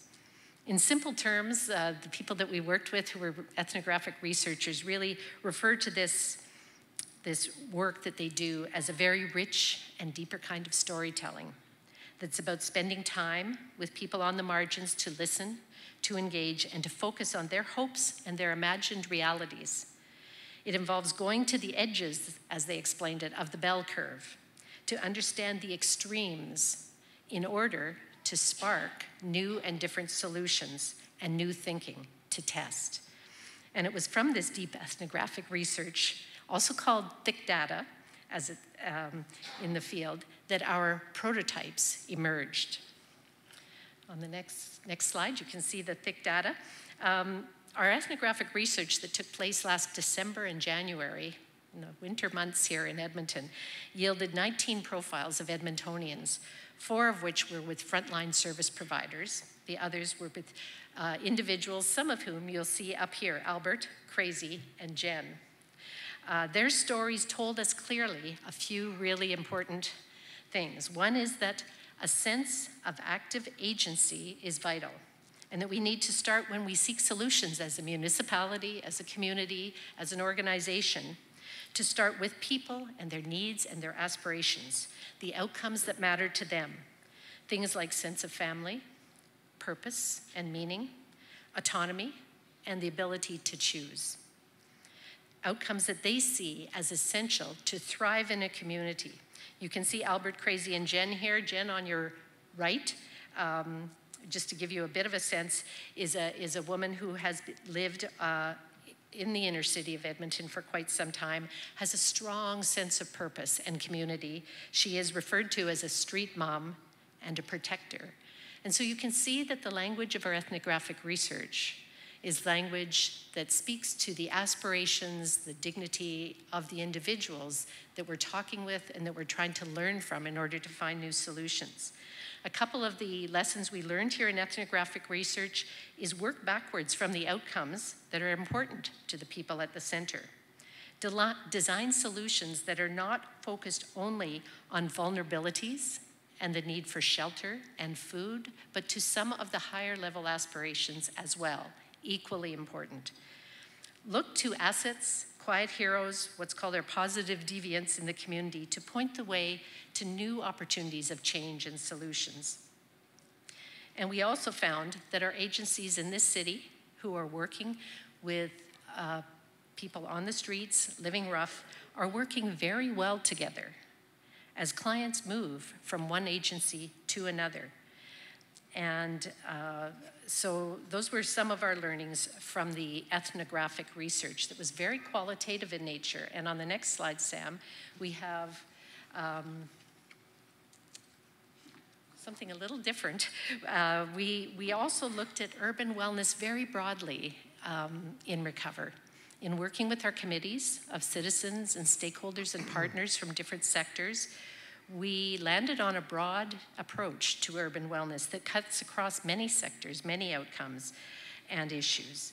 And because it's that complex and that holistic, as you might call it, it means that while everyone contributes to it, nobody owns it, and no one sector or government or organization can come up with the solution to the challenge of urban wellness. We used, as you'll see here, some of the pictures, some traditional municipal data sets from our open data portal with the City of Edmonton, census profile. We collected data from our partners who have a wealth of information. We used GIS mapping software. We mapped literally hundreds of strategies and policies. And we were looking at 5 core communities of the city, and you can see our big learning was there is no dearth of plans and strategies and policies. Our challenge is, and continues now as we go forward, to look at aligning, looking for points of leverage and connection among these, and to move down from the higher level strategy to the neighborhood. And finally, on this next slide, we learned that uncovering tensions and building relationships is really at the center of this. As Sam alluded to, there were tensions in the community, tensions in many neighborhoods as there are across all communities here. And there are different perspectives. And so the work of Recover was to bring together a remarkable cauldron of people with different perspectives, different ideas to spark change. We heard this morning from Juliana, I think, with Plan Canada, talking about who's missing from the table. And so we tried our best in this initial year, and we're going to continue to do that, to make sure that we reach out to the different parts of our community and different voices, particularly those that we don't always hear, and to really pursue a co-design approach. I think I heard this afternoon, people talking about a top-down and a bottom-up, and to me, what just seems to resonate, I really like the hybrid model, but I'd like to really reframe it as working together and co-designing, because I think that is important as opposed to 2 separate approaches. But certainly we realized also, and we heard a couple of our committee members speak at City Council this August who said, you know, tensions are still there, and you know what, we're recognizing them, and we realize that's sometimes okay. Because we've begun to build a sense of trust and some good relationships. But the tension is something that doesn't always just disappear. Okay. And the last piece of our social innovation puzzle was to ensure that we were action-oriented and able to test out small slices of bigger solutions. So to prototype, we used an approach that we called rapid prototyping approach. But as we moved on, we ensured that we designed these prototypes with and not just for community members. I think for our Recover team, prototyping was the fun part of our work. It was fun because as city planners, we spent a lot of time, often years, planning and designing how a project around homelessness or around poverty could look like. So I think we were excited to, within a pretty short space of time, to be able to try out and test out something, iterate and land at something that might not work, or learn some lessons. So we're really hitched onto this work. What was also fascinating about this work for us as government workers is that the actual field prototypes were really minimal. So within a space of a day or 2, and with a minimal budget, you were able to sort of bring something to community on the street and be able to test out. So as Kate said, we started with this insights from our ethnographic research, and we brought together diverse stakeholders to select the ideas that we wanted to prototype. There was a really steep learning curve to prototyping.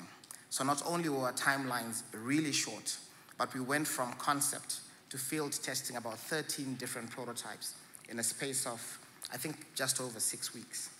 So we're pretty busy. We realized that each of our prototypes was giving us valuable insights to improve the framework that we were developing. Our consultant, his name is Dr. Alex Ryan, helped us to develop this framework, and it was really an eye-opener for us because it helped us to look at the things we're trying to do and understand where each of those prototypes sort of fit on the spectrum of change. As the last panelists were talking about the SDGs and connections around some of those issues, I thought of this spectrum and this framework and to understand how things connect. So we used this spectrum of change to understand which of the prototypes that we're working on focused on systems change. Which of those prototypes were trying to change the network of supports that we had within the city, and which of those prototypes tried to change the narrative about how we think about urban wellness and maybe act towards it. So essentially, those prototypes are connected in a kind of ecosystem. So I wanted to just give an example of one of our prototypes that was pretty successful and had a lot of coverage and energy towards it. We called this prototype Project Welcome Mat. This specific prototype examined how we think about service provision for the very marginalized. The issue around this prototype is that we have a specific sidewalk in the inner city, and it's close to one of our shelters, Boyle Street Community Services. And it's one of the busiest sidewalks that we have in the inner city. It's not far from our building as city administration. Those who live in Edmonton will know this. It's also right next to a brand new, shiny, spanking, multi-million-dollar arena that we just built. However, the problem with this sidewalk is that a lot of people find it intimidating. I park close to this space and I have to walk just 100 meters to work. And often you find that a lot of people will circumnavigate this sidewalk, cross the street to avoid it. There's a lot of stuff that's happening there because Boyle Street Community Services serves the homeless, folks who are vulnerable, and sometimes there might be violence, sometimes you might have a police car arresting someone, sometimes you might even have some of the drug peddlers and dealers who are trying to peddle drugs to folks suffering from addictions. So we were having challenges with this space, and we decided to prototype and see how we might deal with this. So we brought together different folks from the agencies, some of those folks, the clients, people with lived experiences, some of our folks from bylaws and zoning within the city to try and figure out. And we landed at an idea, so we said, let's test it out. So what we did for the prototype is that, first of all, we bought some paint, really cheap temporary paints. We also just borrowed a lot of material from different city departments. So as you can see, we borrowed things like picnic tables, umbrellas, plastic deck chairs. We borrowed planters, colorful, and some green shrubs to just put some green space into there, giant Lego blocks, and even borrowed some wooden boxes that said like chill, relax, and just put it on there, which you could use as sitting space or tables. So we had that there. And on the day of the prototype, staff from Boyle Street Community Services worked with their clients to paint giant medicine wheels on the sidewalk, because as some of you might know, a lot of the clientele that they serve is from the indigenous community. And the outcome of this prototype was beyond anything that we had imagined. So first of all, a buzz was generated in this space, and the change was transformational. Physically, as you can see, we used primary colors like red, yellow, and you could see the difference. But it was also emotional. In a really short space of time, there was laughter and joy.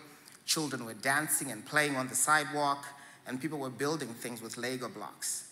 Some of the clients and staff just came out and started to chat and talk together. Nearby office workers, city staff, our recover team, I remember that day, was coming from a meeting, and we decided to just walk over there for lunch and hang out, and we'd never done this. And by the end of the day, there was so much, action and vibrancy that the local media showed up, and the prototype and the recover project was on the 6 p.m. news. A few days later, some of the national media outlets picked up on this project. So it was pretty interesting. For me, on a personal level, what I found really unique and sort of unintended about this prototype was how the drug dealers and how the gang members immediately moved away. I don't know, I guess they were disarmed by the laughing kids and all the positive energy, but that was a really positive outcome as someone who shares this space with this community. So, what did we learn about this? We learned the importance of co-design. I know this has been said, co-creating, collaborating, but we really understood the importance of co-designing with people and with community.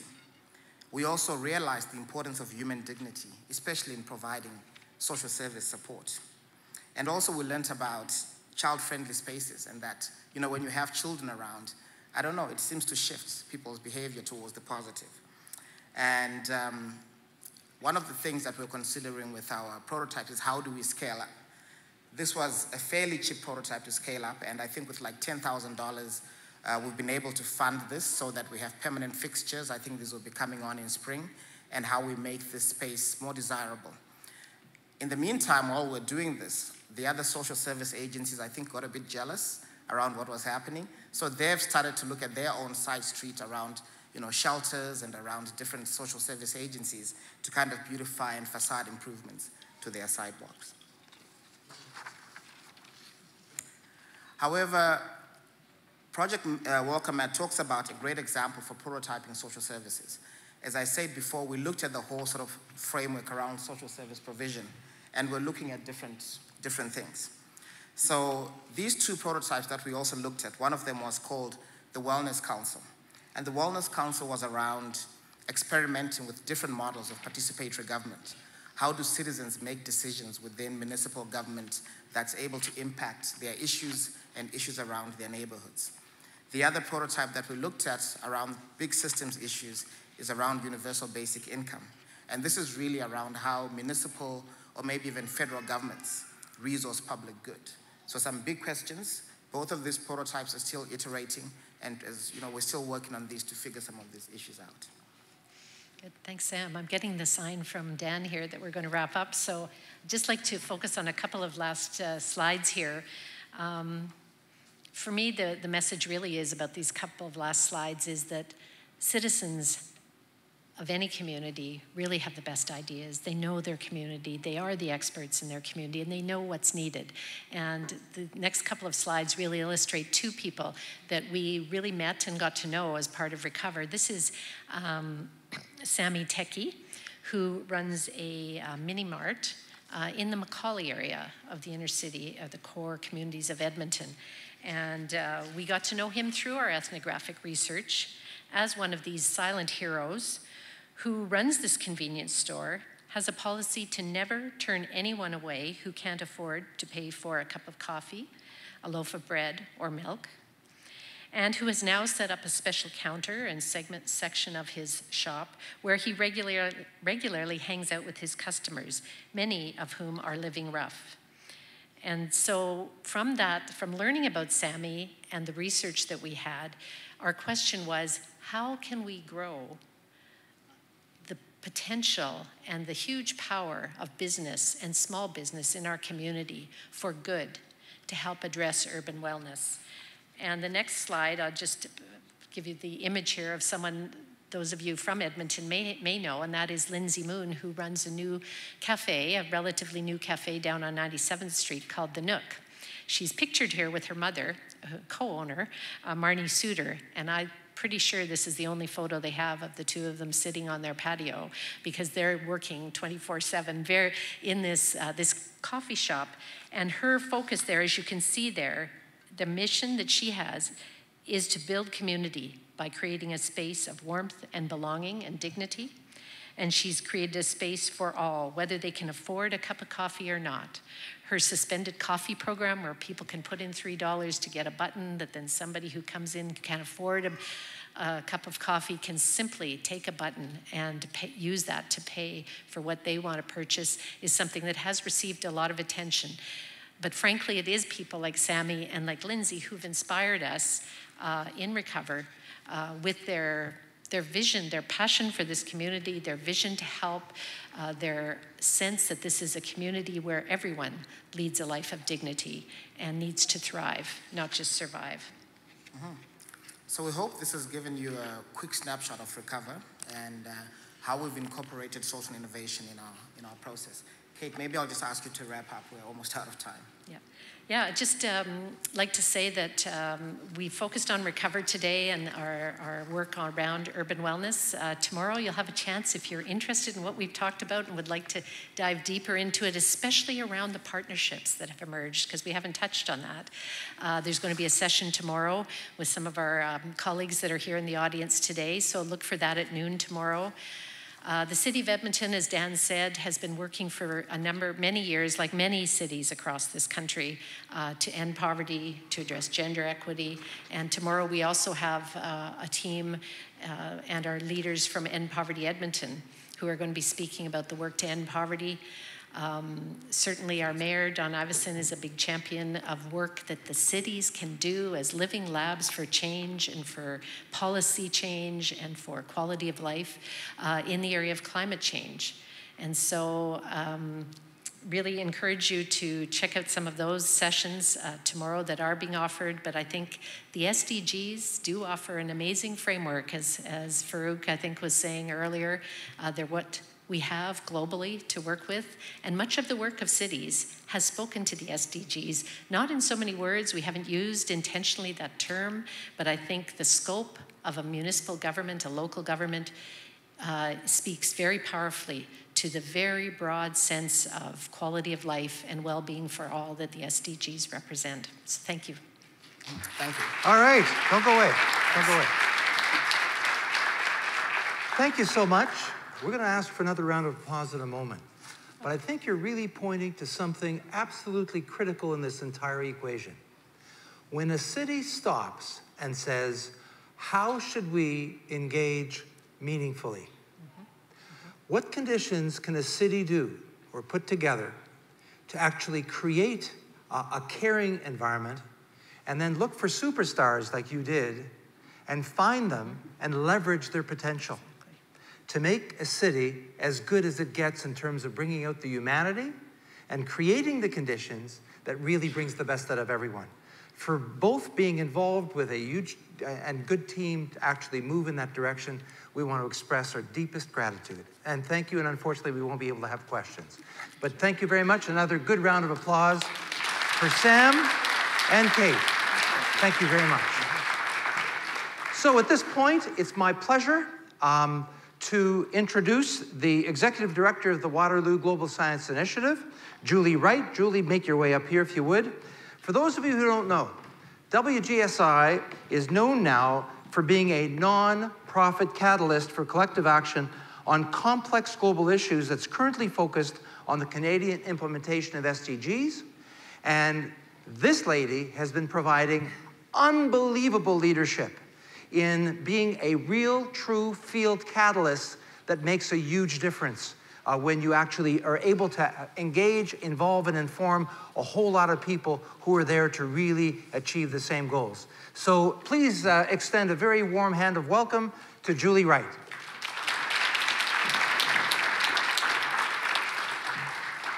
Thank you, everyone. While I'm just giving a very, very quick preamble, I'm going to ask the rest of our panel to come up and be seated. I'm just going to give you a quick overview of what WGSI is and does. So as Dan mentioned, we're a catalyst for collective action on complex global issues. We do that through 4 key activities. We convene unusual conversations. So they're always multi-generational and multi-sectoral. We try to really dig deep to find unusual voices and bring them to the table. We publish the results of those conversations, and we work toward supporting the ideation around new collaborations and partnerships. And we work with journalists to deepen public discourse on complex global issues. So about 2 years ago, we were wrapping up a project on SDG 7, looking at energy access globally, and we started to reorient all of our work within the SDG context, which landed us in this place where we were wondering, what the heck is going on in Canada? Are we implementing the SDGs? And so we started talking to people. And right in the middle of our investigation process around that, Together 2017 happened in Calgary. And everything came above the waterline, and we realized, oh my goodness, there's so much happening in Canada. And this is such a fantastic opportunity.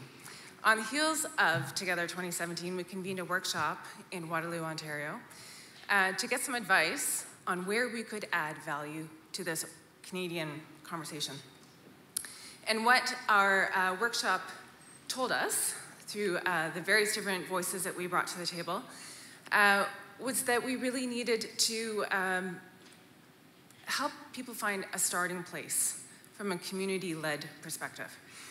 And so today we are launching the Generation SDG Blueprint. Our workshop evolved into a full summit in April of this year. I've had the great fortune of working with Dan Normando since 2010.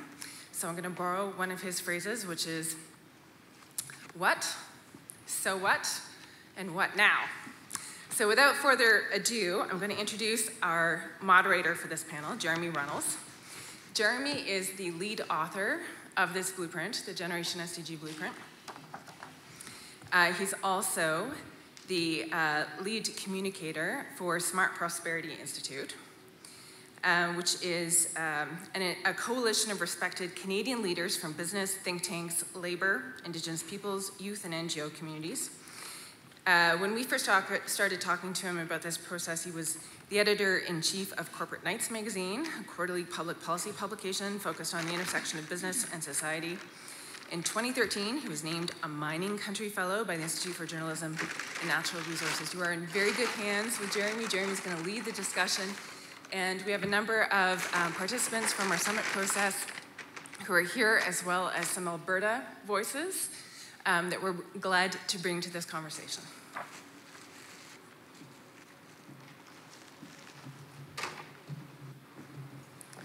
Well, thank you, Julie. And I hope you're enjoying the report in your hands right now. If not, there's copies around. And so I wanted to quickly introduce our panelists here.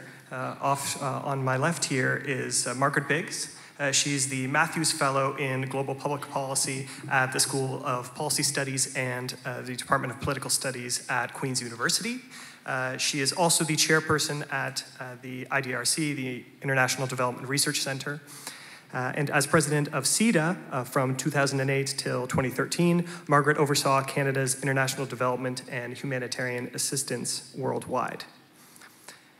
Next, we have the lead rapporteur for the Generation SDG Summit, as well as my co-writer and author of the final SDG Blueprint document, and her name is on the spine of the document. She's a PhD candidate at the University of Waterloo's Social and Ecological Sustainability Program in Water, based in the School of Environment, Resources, and Sustainability. She is she's the founder and lead consultant of Traco Research and Consulting, and is the director of training and consulting at the Waterloo Sustainable Development Group. And from working with Elaine over the past year, she has a number of other hustles as well. Most recently, Elaine participated in the 2018 UN HLPF, which we've heard a lot about today, in New York City. So welcome, Elaine. Next up, we have Bonnie Healy, who is the executive director of the Alberta First Nations Information Governance Center. She is a First Nations Blackfoot woman from the Kainai Nation in southern Alberta.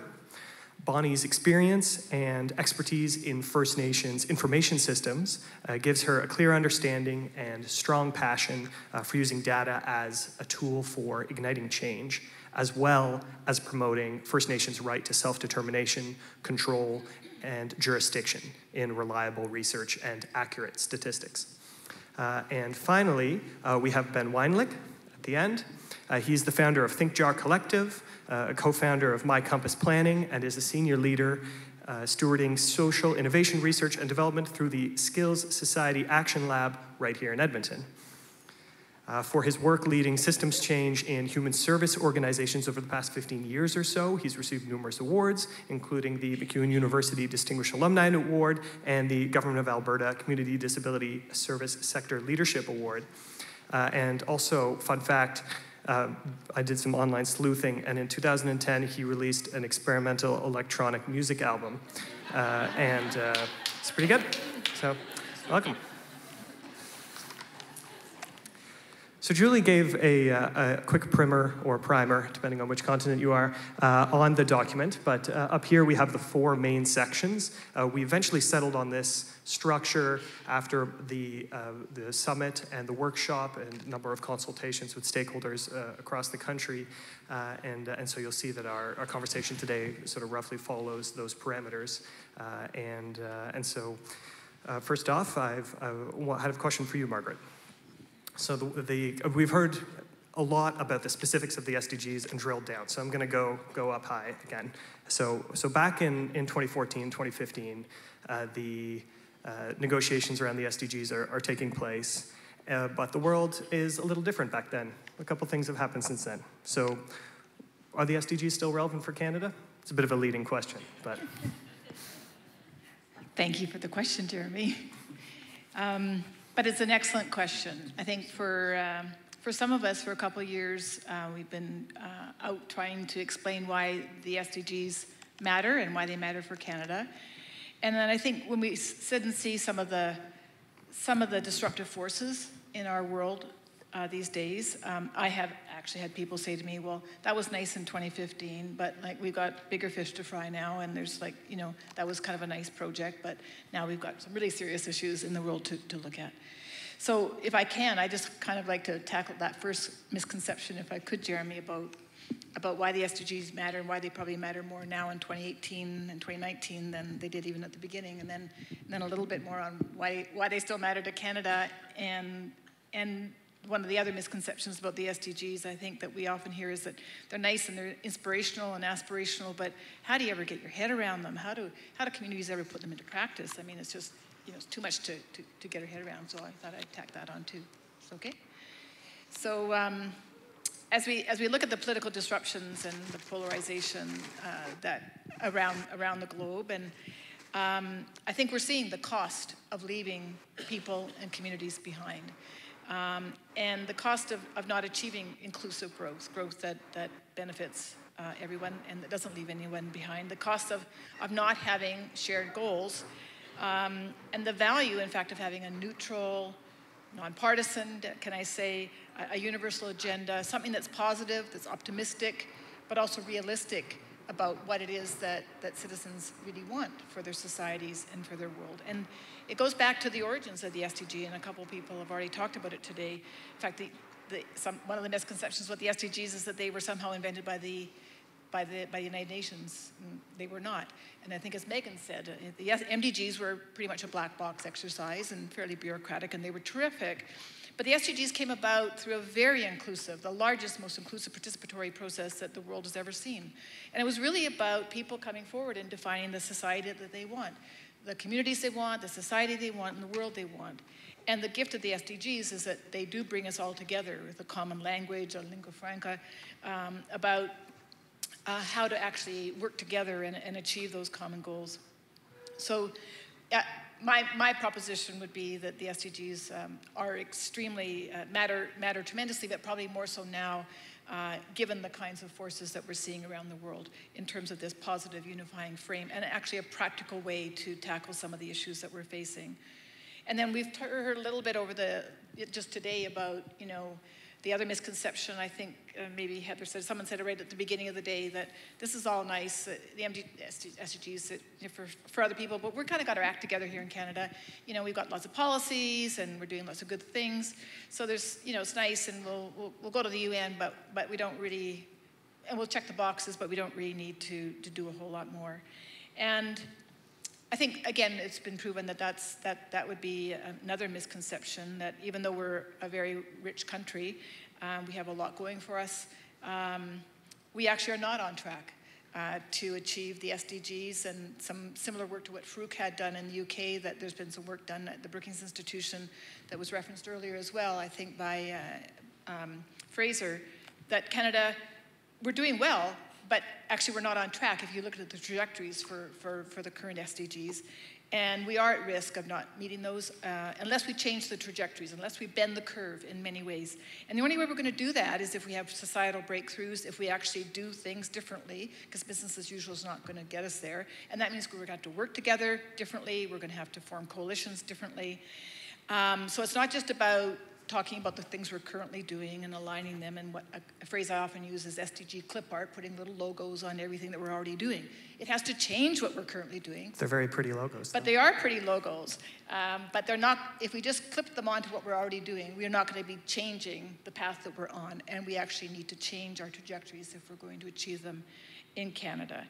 And the other reason we need Canada to succeed with the SDGs and why the SDGs matter is because Canada actually matters for the achievement of the SDGs globally. We heard about that earlier. We have a disproportionate responsibility for some of the SDGs because we own so much of the coast and the marine life and the boreal forests, et cetera. But But also, if Canada can't mobilize to achieve them, then how do we expect others? And we also have the capacity and the responsibility, whether it's what we heard this morning, the University of Alberta, in terms of its research agenda, what Edmonton is doing in terms of its work, and other cities that are stepping up, civil society, building an inclusive coalition. I believe even globally that Canada proving that it can be an open and inclusive and at the same time prosperous society is something that we can show the world. My final misconception, just getting to why I think that the SDG, the Generation SDG Blueprint is so valuable, is that quite often communities, urban communities, physical communities, but also communities of practice, just don't know how to get their heads around the SDGs. And how do you actually get at them? And we've heard how significant cities and communities, physical cities and communities are for the achievement of the SDGs, not just SDG 11, but all the others as well. And how that's where problems are identified and citizens are best able to identify them and how they can work together. So we just had a powerful exposition on that from our colleagues from Edmonton. And also when nations fail or falter, when international dialogue breaks down sometimes, just as in climate change, how cities have often been the agents that have taken up the slack and have actually shown leadership. So what the SDG, the Generation SDG Blueprint seeks to provide, and through a very inclusive and participatory process that actually modeled the kind of shared co-design, co-development that we've been talking about today, is that it provides some guidance on how communities can come together to identify what their assets are and their challenges, to map their ecosystems, to design solutions, and to report and monitor their progress. And so it's a blueprint. It's not, a cookie cutter. It can be adapted to communities, and I think it's actually a really brilliant and hopefully useful contribution to how Canadian communities can advance the Sustainable Development Goals. So and certainly it had, well, no, that's some good debunking of many of the misconceptions out there, and just playing off that final point about what we were trying to achieve with the blueprint is certainly it's not prescriptive, but hopefully it can provide communities, however you want to define the community, it can help get started. Because it's such an enormous topic, we could discuss this for months and years, each of the panels going on over the next couple days. But just figuring out how communities can get started and how they can empower themselves, and often how they can take stock of what they're doing well and help to amplify that. It's not all new ideas that need to be introduced from the outside. And so with that in mind, this sort of society-wide mobilization lane, I was hoping you could speak a little bit more about the importance of involving all segments of society. For example, meaningful youth engagement and co-creation. This is something that you've studied at great length in the past, but there's a lot of tokenism in this space, and so it's something we touch upon in the blueprint. How can we have meaningful engagement and co-creation with our younger communities when doing SDG planning? I'm going to start by changing the language a little bit from what we typically use. Something that we've used throughout the day today, and I'm sure we will use in the future, but maybe we'll be more aware of it, is we typically call young people and other communities marginalized. And I would like to switch that language a little bit to using the words excluded for a couple of reasons. First being that when you think of a margin on a page, it seems like that content doesn't exist within the main content of the page, and these perspectives do exist within the main segments of society, and so we want to recognize that. But also by using the word excluded, we recognize that it is a conscious decision who we are including in what decisions, and by excluding certain perspectives, that is a conscious decision that we make as individuals or as groups, so I just want to put that out there to start with. When we speak about meaningful engagement of youth or other segments of society, we are kind of talking about three different things here, or at least I am. One being, are the processes present to engage with these segments of society, and these processes should be designed with those segments of society so that they're meaningful and relevant to them. Second, how are we identifying the people who are representing the views of certain segments of society, and do these groups know that these processes even exist? And finally, when we bring them to the table, do they have the capacity to meaningfully participate? It's great if we say, oh, we've opened up the doors to bring people in, but do they have the funding to get there? Do they have the knowledge to actually understand the processes and decision-making that goes on so that they can contribute as a meaningful role? And so these are all kind of things that we need to acknowledge as steps that we have to poke at society to make sure that we're constantly evaluating the effectiveness there. With regards to youth capacity to participate in the SDGs or in general, I'm going to highlight a couple of findings that we found in a study that I led during my master's degree, actually, with a professor at the University of Waterloo, Amelia Clark, as well as an individual from Apathy is Boring, Ilona Doherty. And what we did was we looked at major newspapers across the country, national level newspapers, as kind of an indicator of impact, and we looked at 264 stories within those papers over a 35-year period, so 1978 to 2012.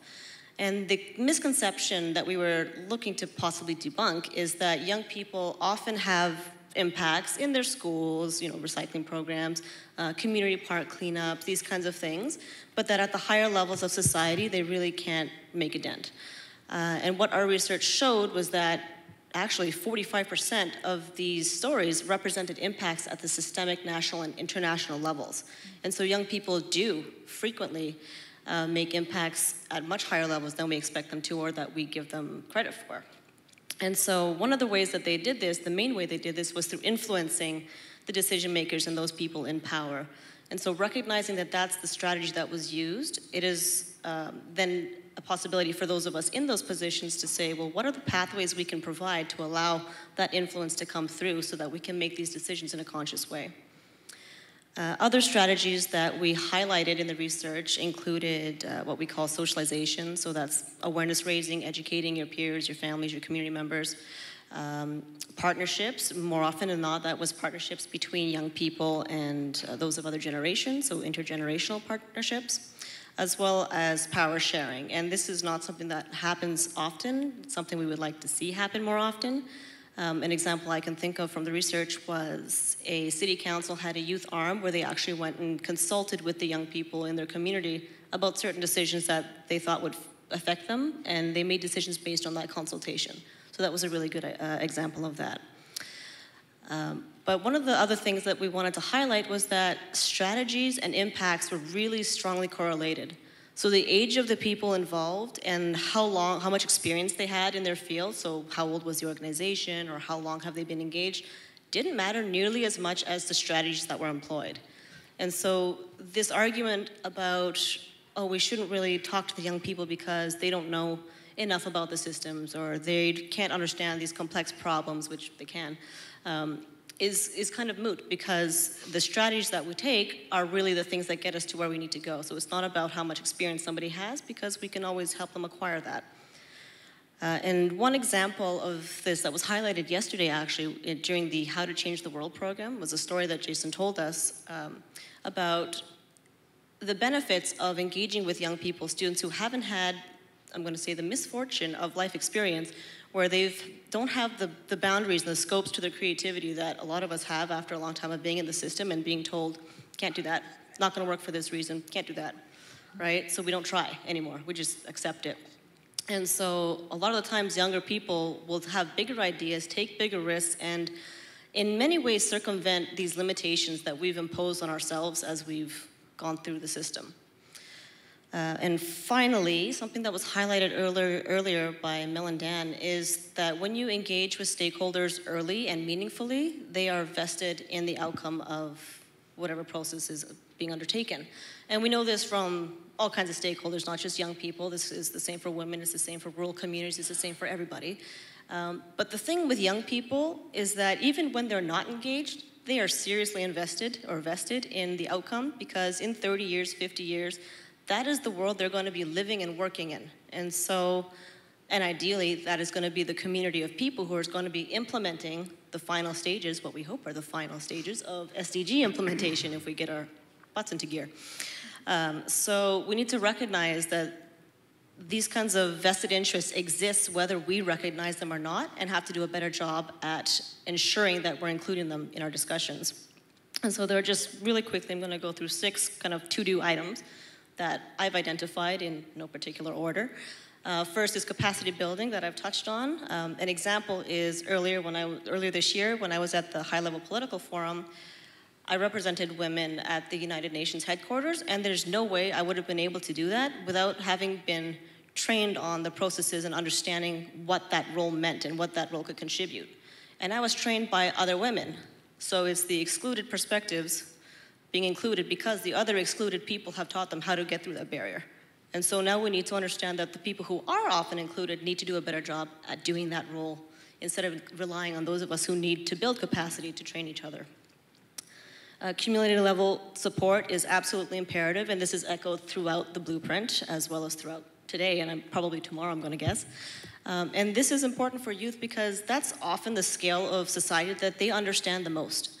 So they understand how decisions affect them personally and how it affects their friends and their families. They often don't have a direct link to the higher levels of society early on. That's acquired later. And so understanding this is an opportunity for us to go and say, hey, you are the main stakeholder at this scale, and how can we develop this better? Third point is to connect elders and youth. And this is super important, aside from the fact that elders are another perspective that are often not brought into discussions. Sometimes we make the excuse that, oh, we have to change from the way things have been going, and so we're going to use the young people to move forward because the old perspectives aren't valid anymore, which is entirely not true.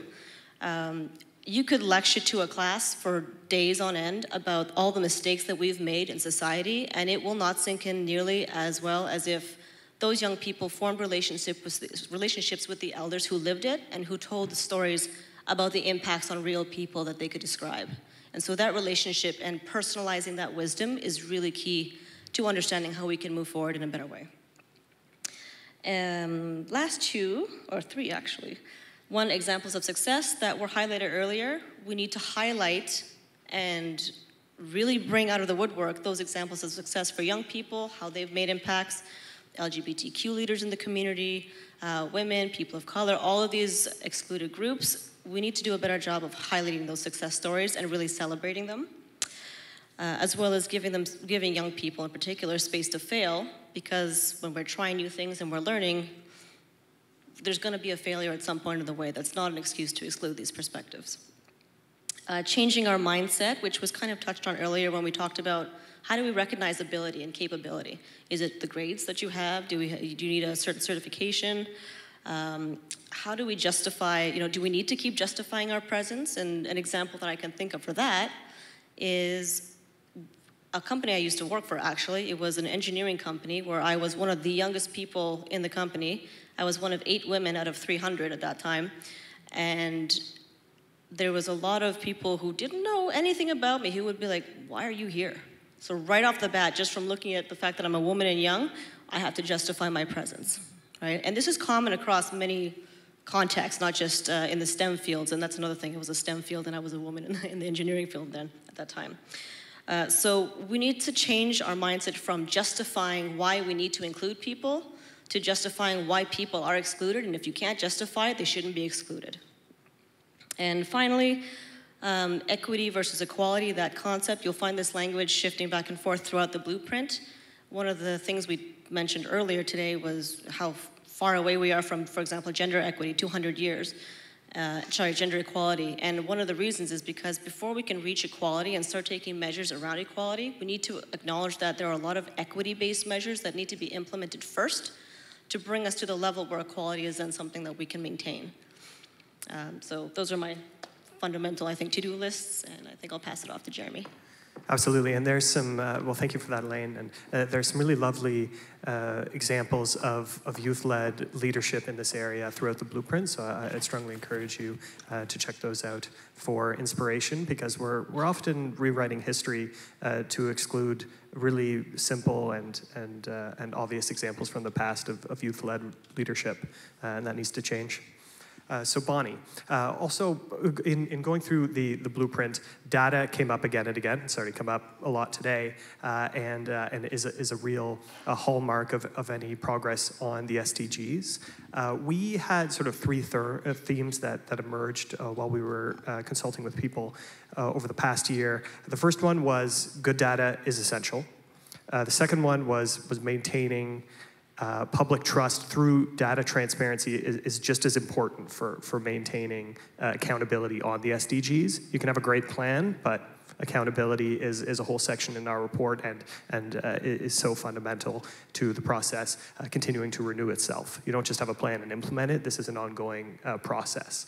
And the third point was who owns and controls that data is just as important.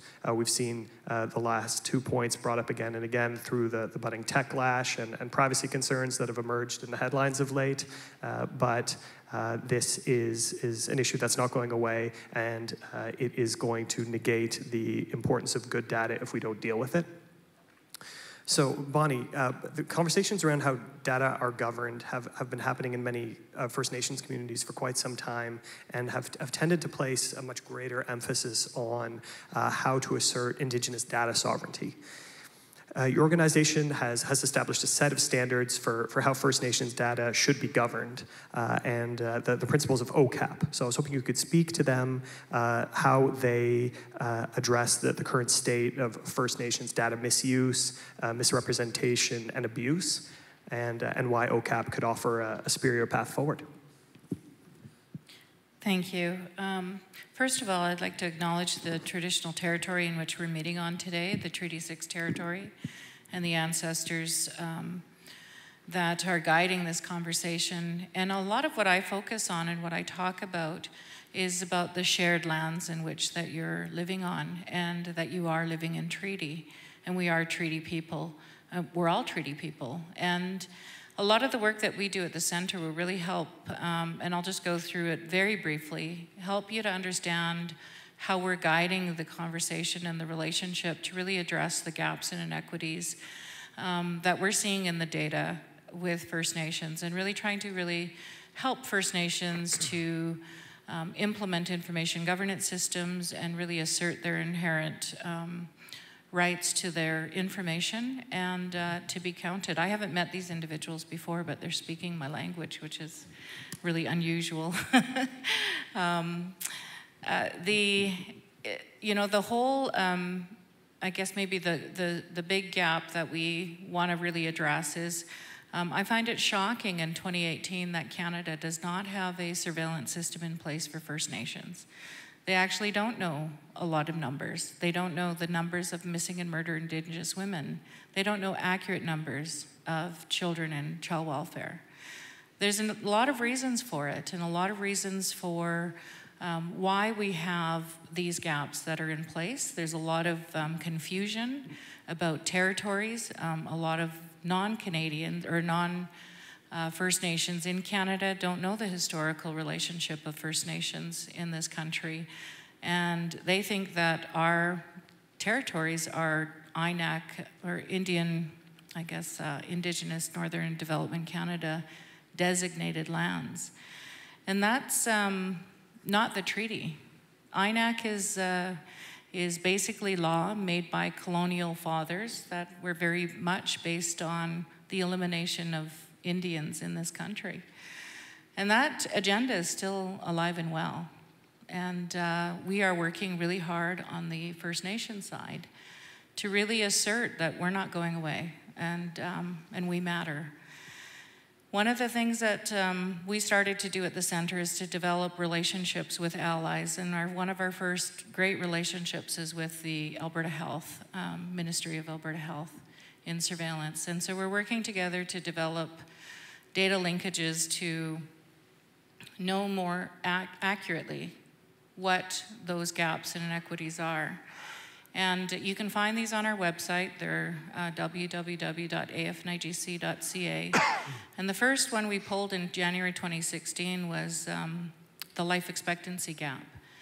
And the life expectancy for First Nations in Alberta is equivalent to individuals in countries of Paraguay, Cambodia, and Guatemala. And non-First Nations in this province, they have the life expectancy of individuals in Sweden, Singapore, and Australia. So for a province of Alberta, as wealthy as it is, to have a gap that significant is not justifiable as far as I'm concerned. And when we share this information, we do share it globally.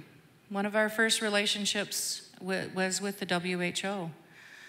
And so those pieces of information, those one-pager health trends, we send those directly to our partners in the WHO.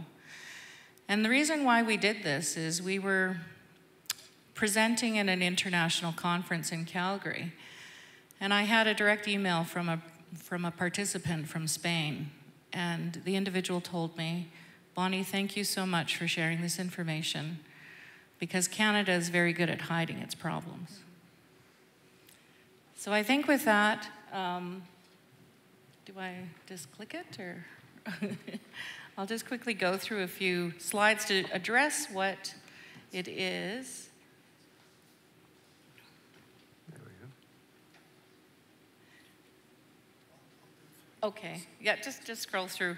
One of the things that we wanted to really, we are really asserting is the importance of free and prior informed consent. And you're absolutely right when you're talking about including a population group that has generally been excluded.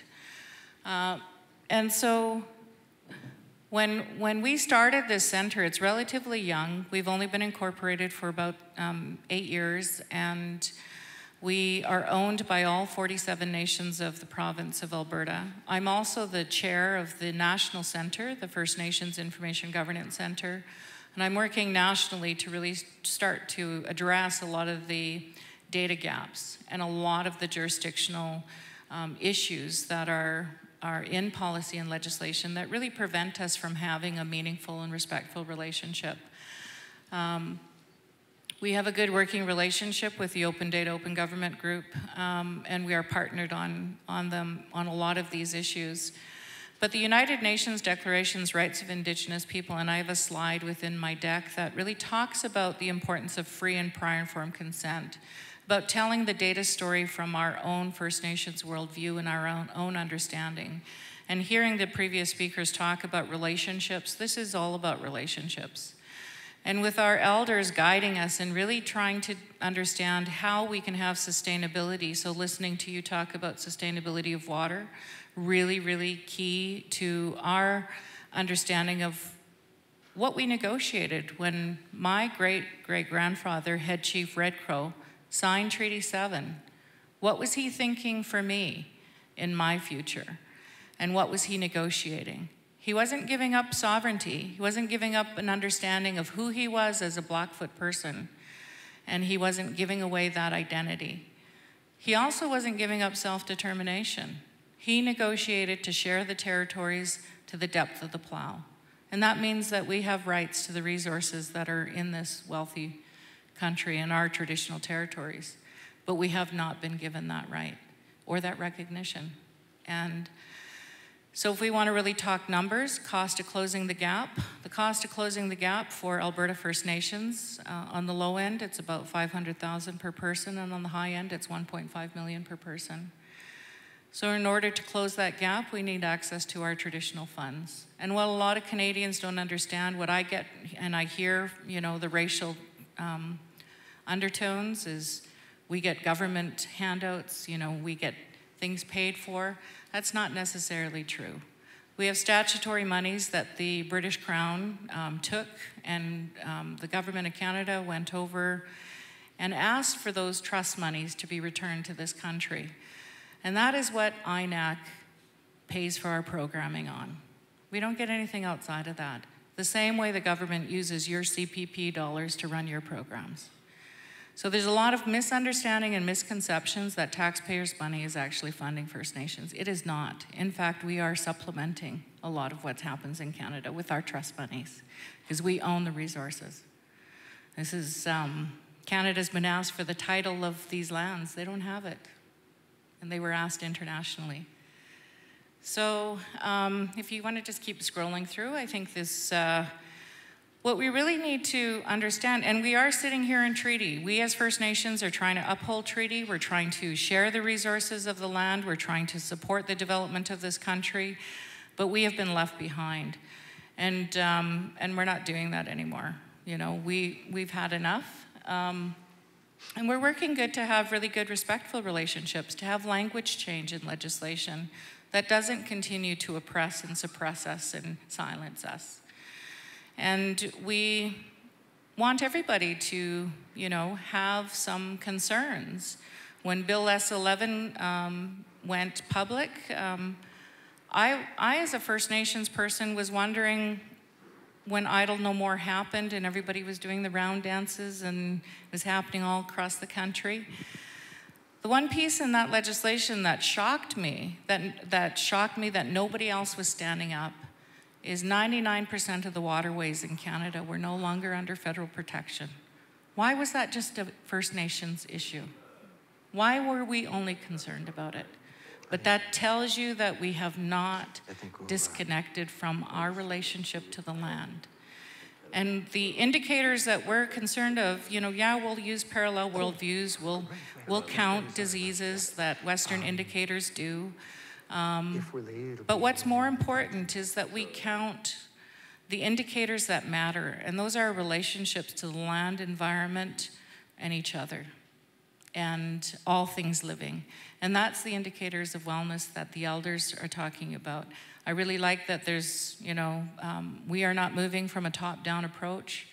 Anything pan-Aboriginal does not work, has not worked in the past. And there's over 630 First Nations in this country with over 60 different Indigenous language groups. And they have to be distinct. And that's how we have to work with First Nations, and that's how we are working with First Nations. For the first time ever, we've been successful in repatriating data back to First Nations so that they can make their own sense of telling their own data story. Because we've always been data collectors, but with interference, with contact, that was stopped. And you know, we are still very good at understanding relationships. So if given the opportunity, we would love to share and be part of the conversation. Thank you. Great. Well, thank you so much, Bonnie. And we'd certainly encourage you to go to the OCAP website as well, because it does help to outline what Bonnie was speaking of in greater detail as well. Understanding that has a very specific application, is not to be sort of applied across Canada. Now, Ben, on the innovation file, we hear the term a lot. Not just private sector talking about it, governments talking about it, but increasingly civil society and at the community level. You hear the term as well. I think people's first instinct is to draw a technological connection, to think of innovation as the next smartphone or BlackBerry, whatever. But there's obviously much more to innovation than simply that. So I was hoping you could detail a little bit your approach to innovation, social innovation, how this is working to build up communities and its relation to the SDGs.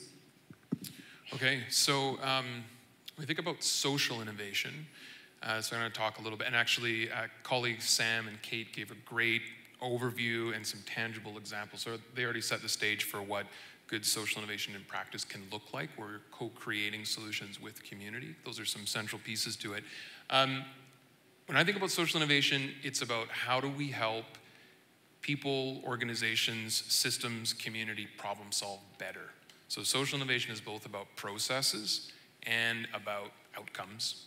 And in many ways, if you look at the SDGs, we apply social innovation because when we have complex challenges. So you may have heard that typology and framework actually comes out of University of Waterloo with friend Francis Wesley, you know, around this typology of problems. You have simple, complicated, and complex.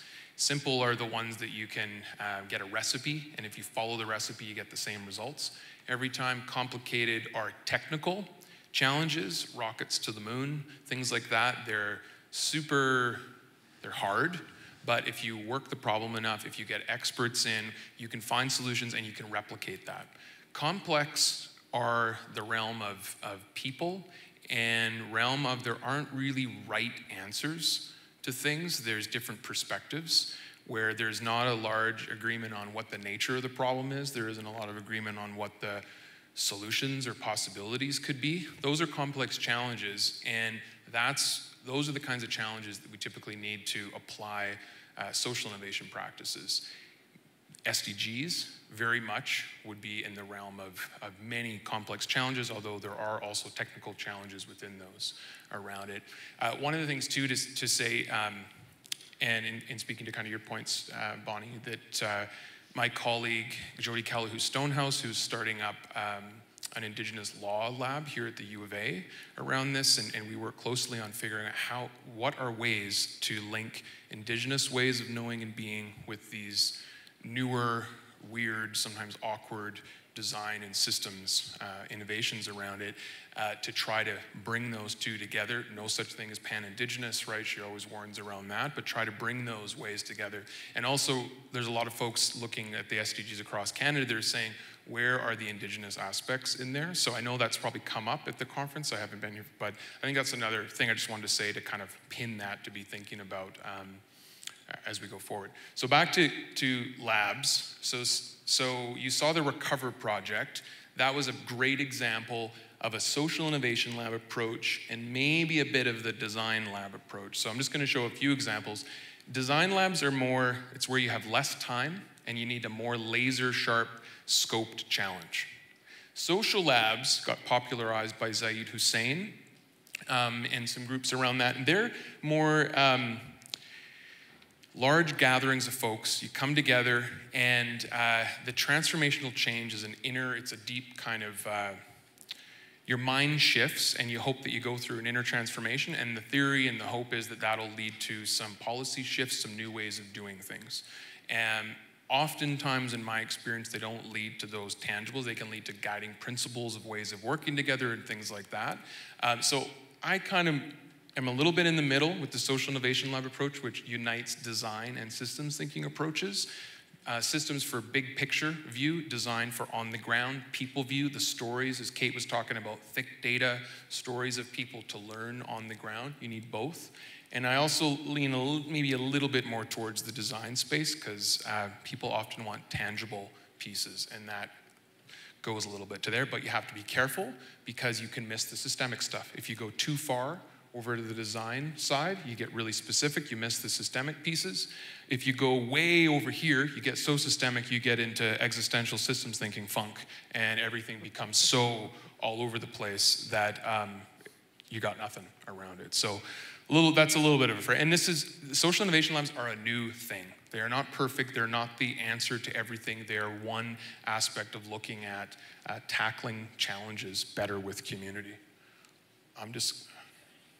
So this is, there's some folks in the room, colleague Sony's in the room, different folks who were part of the Shift Lab. This was a lab that was tackling racism and poverty in Edmonton, and team going out and looking at where racism makes poverty worse and develop prototypes around housing that they scoped together. You can learn more about it. We have a whole report on this at edmontonshift.lab.ca. But it was about co-designing with community. So that aspect of co-designing, co-creating solutions. One example, Journey to Yimby around social housing and how to work with communities to make that happen more. This has been taken on by Interfaith Housing to move this out. This is one of the Bhutanese Refugee Employment Lab.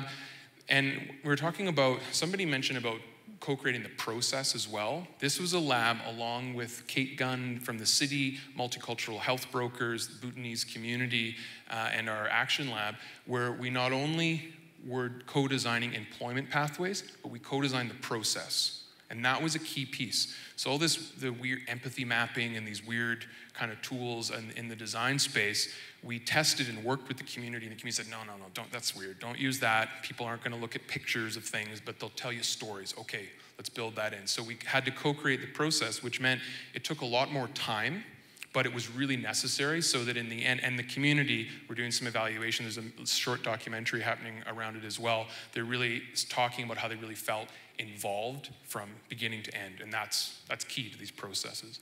So this was co-created with people. With co-design, it doesn't necessarily mean that it's designed by committee. That's a really important distinction.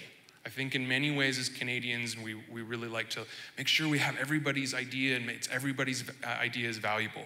We need to have aspects of that, but when we get into some of the challenge areas, we need to see, is there data to support this? Is there something, is this a hunch? If it's a hunch, okay, great, let's go with the hunch and test that.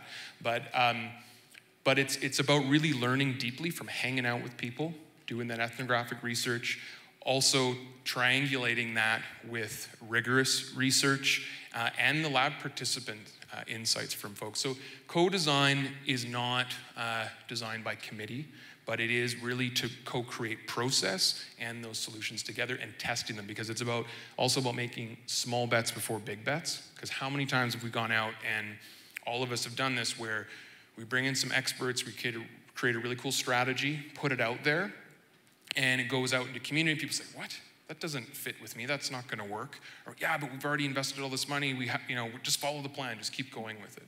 So with co-design, it helps us to cut through some of those assumptions and create stuff that matters for folks. Sam already talked about it. This was a project I was involved with as a coach, where we co-created with community from Recover. One of the things with co-design, you get really interesting, unexpected insights. If we would have created this space and just said, oh yeah, we want to make it so there's more benches and things, we would have really messed up around that. And so people told us things like, actually the children coming out, that there's often some gang activity that happens in this area, and there was reports that people said, well, the gang members said children are sacred, there's no way we're going to mess around with their children. So it actually, by having the children there playing with the stuff, that reduced things. People told us, actually, there needs to be shade, because a lot of people get really sick and go to hospital in the summer. They get, when they're sleeping out front there. We never would have learned that if we would have just designed in an ivory tower, right? So you get really deep insights that happen when you co-design with people. These are central elements of what we need to be working on. For complex challenge, this is kind of the roughly somewhat okay, it's not perfect, but we need insights from people, from lived experience. Lab participants, so there's a community, there's a group that goes through a process to explore. And those insights from the lab participants are also important. The insights you get from going and doing the research. So we need those insights, and what most labs are not great at, and we're trying to get better at, is bringing in rigorous research around it. Design thinking really goes for a lot of gut hunches, which are good, they're okay, we need that, but we also need to balance that with some other stuff as well. So most labs in Canada, this is the most recent survey done by Radius at Simon Fraser University, first gathering of labs ever, just was this past year. Most of them are using human-centered design thinking.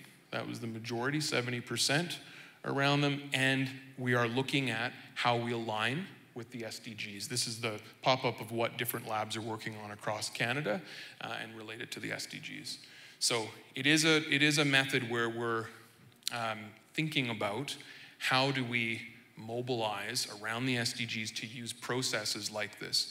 Some ingredients that are necessary, it can't just happen if communities aren't supported to do this. So it's actually like hats off to the city with Mayor Iverson and folks like Sam and Kate and others and Karen Tang that are working on. That is a huge thing to invest, to say we're going to support these explorations. It can't just happen if it's just off the side. I've been part of tons of communities of practice that have tried to do that. They get really exciting for a little bit and then it dies off. So if we're really wanting to get serious about SDGs globally, we have to invest in it, right? And we can invest in a way that we have to know exactly what the results are. We have to aim for these areas, these outcomes around it, but we also need to co-create indicators with community, right, around what success means and looks like. We can't just force that on people. And some of the solutions, we don't know what those are necessarily, so we have to leave room for experimentation to go forward. Okay, I didn't know what I was going to say, but there's a smattering of insights around it.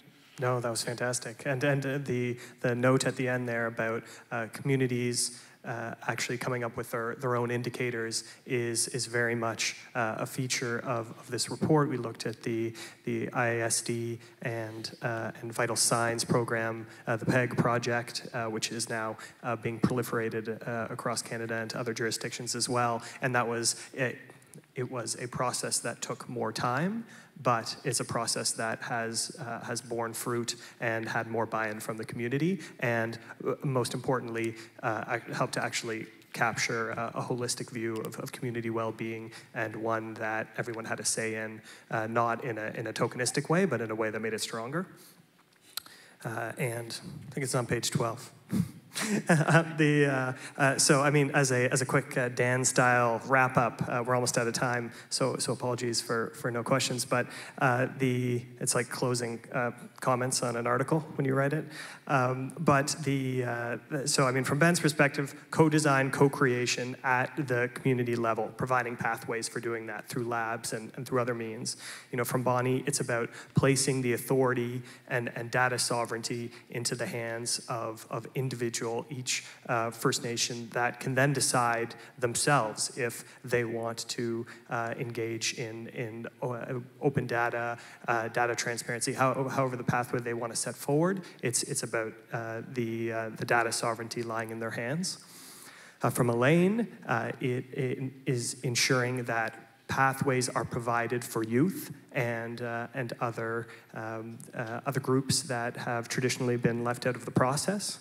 And Margaret, it's about making sure that the SDGs put forth a positive, almost Star Trekian view of the future, that it is utopian but realistic, and we can do this. So thank you so much, and please come pick our brains over the next 2 days.